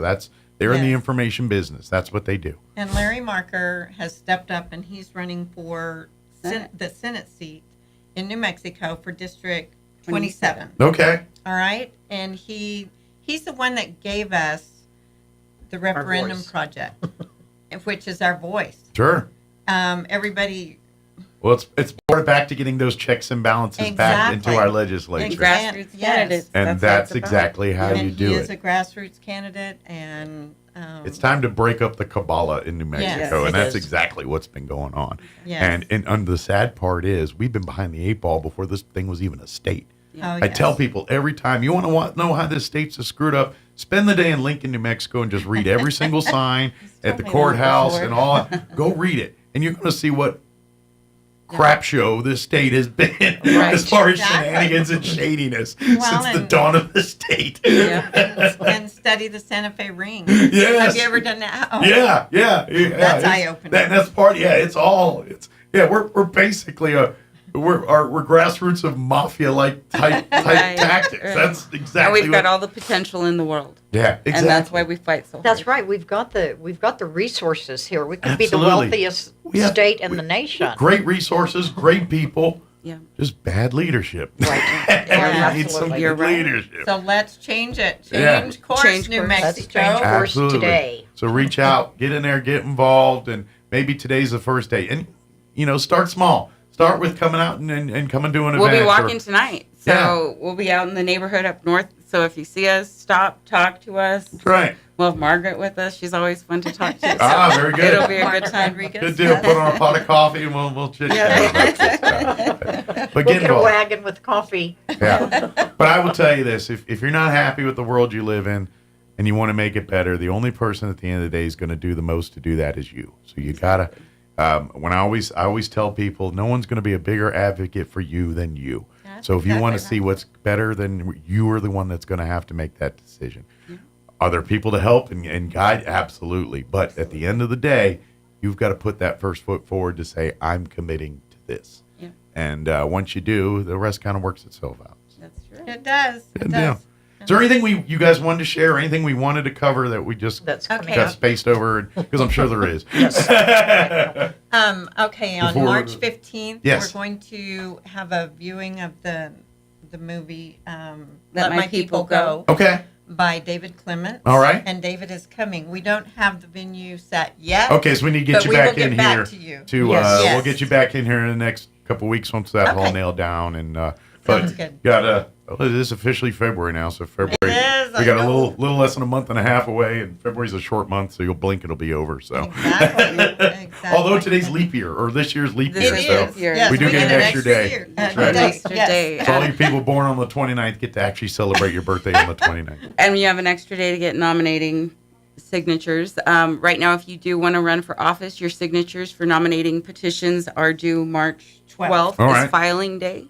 So So get- really important. If you want information on running, we've done a lot of research. We kind of know how to do it. Kinda got But the- get got a the- hold of us, and we'll let you know. Kind of help you navigate it. Absolutely. So please, and this is back to that getting involved, and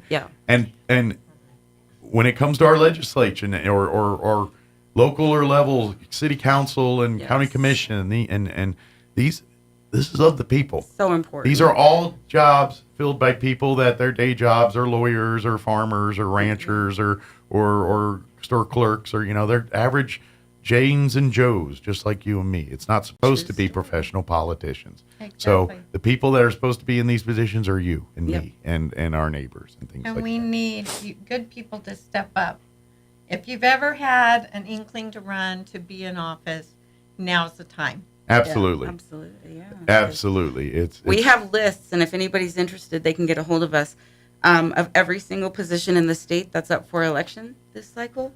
We do the research on all of that. Okay. We know the requirements for each position. We know people running for U.S. Senate. We know people running and just regular people stepping up to get into those positions, and it's worked all over the place. Good. We're really excited to see that, but there's a lot of groups that are working against us at the same time, already preparing for the next cycle. Well, and that's just it too. It's kind of like, even if you don't get your people in this time, it's continuing the fight, because the more you get going this time, the easier it will be the next go around to get the foothold in. So it's kind of it's baby steps a little bit. It's not going to be overnight. All of a sudden, a flood of new people are going to show precinct up. strategy, It's ones and twos here, slowly chipping away the old theology and kind of kind of re-implementing the new. That's Just what's start going in your on. backyard. Yep. That's how it's going to work, and it's working all over the country. We've met with some really great people. Dan Schultz is in Arizona. He's written a couple of books. He's nationally known for his precinct strategy.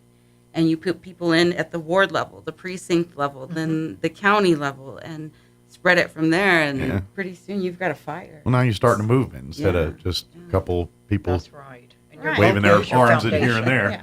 You- Now it's Kinda all go on now it's offense a wave. little bit. That's Now all the arms are going in the same direction. Yeah. Right. It's a good thing. Well, thank you, ladies. Appreciate it. We'll see. Thank you for having We'll get us. you back in here For in the David, next couple weeks Yeah, once we get more cemented in about the March 15th Okay. date Wonderful. there and all that. And again, just look for Change Course New Mexico on Facebook. Start there, like and follow, and ask questions, and start reading. And that'll be a good place to start. And if you see the ladies in your neighborhood, invite them in, cup of coffee, or hang out. I've heard coffee and cookies so far. There you go. Cookies.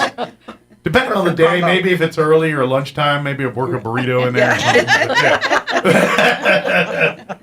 But Thank you. We appreciate it. We'll see you next time. Okay? Thank you very much. It is 7:57. Quick break before news. Don't go. For your Pecos Valley News update, I'm Jared Cirillo. A trial date has been scheduled against an Artesia man charged with vehicular homicide.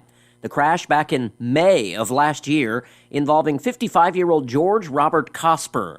Authorities said Cosper caused a fatal crash near US 82 and Sandweed Road. The crash left 39-year-old Melissa Craddock dead. Craddock was a passenger in a car driven by her husband Ryan. Police said Cosper was driving recklessly when he rear-ended the Craddock vehicle. The impact caused the Craddock car to flip. On Friday, a judge set the trial to begin May 2nd. The Artesia Police Department is cracking down on illegal railroad crossings, but lots of people are expressing their displeasure. Artesia police officers say they'll be out looking for drivers who do not stop for the red lights prior to crossing railroad tracks. In a Facebook post, APD says preemptive signals have been placed by the State Transportation Department in accordance with the Highway Rail Crossing Handbook. You're up to date. I'm Jared Cirillo. Waking up on the right side. This is the Sean Hannity Morning Minute. Let me start with the basics as it relates to what is wrong with the Senate immigration bill. Number one, there's no need for the bill. We don't need any legislation to secure the border. You just bring back those policies. The bill expands work authorization for illegal immigrants while failing to include critical asylum reforms. It has language that allows illegals to be released from physical custody, which effectively would codify Biden's catch and release policy. That's insane. The so-called shutdown authority that's in the bill, if there's more than 5,000 illegal immigrants in a day, is anything but shutdown authority because it's got a million loopholes and it grants far too much discretionary authority to both Biden and Alejandro Mayorkas. Why would you do that? From coast to coast, from sea to shining sea, it's the Sean Hannity Show.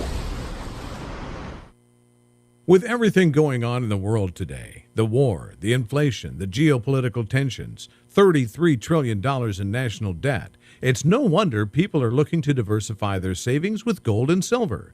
But who does Sean Hannity choose for his gold and silver? None other than the top-rated precious metals company, Goldco. Goldco is a 7-time Inc. 5000 winner with over 5,000 five-star reviews, and they've helped thousands of Americans place over $2 billion in gold and silver. They're Sean Hannity's top choice. And right now, they're offering up to $10,000 in bonus silver for Sean Hannity listeners.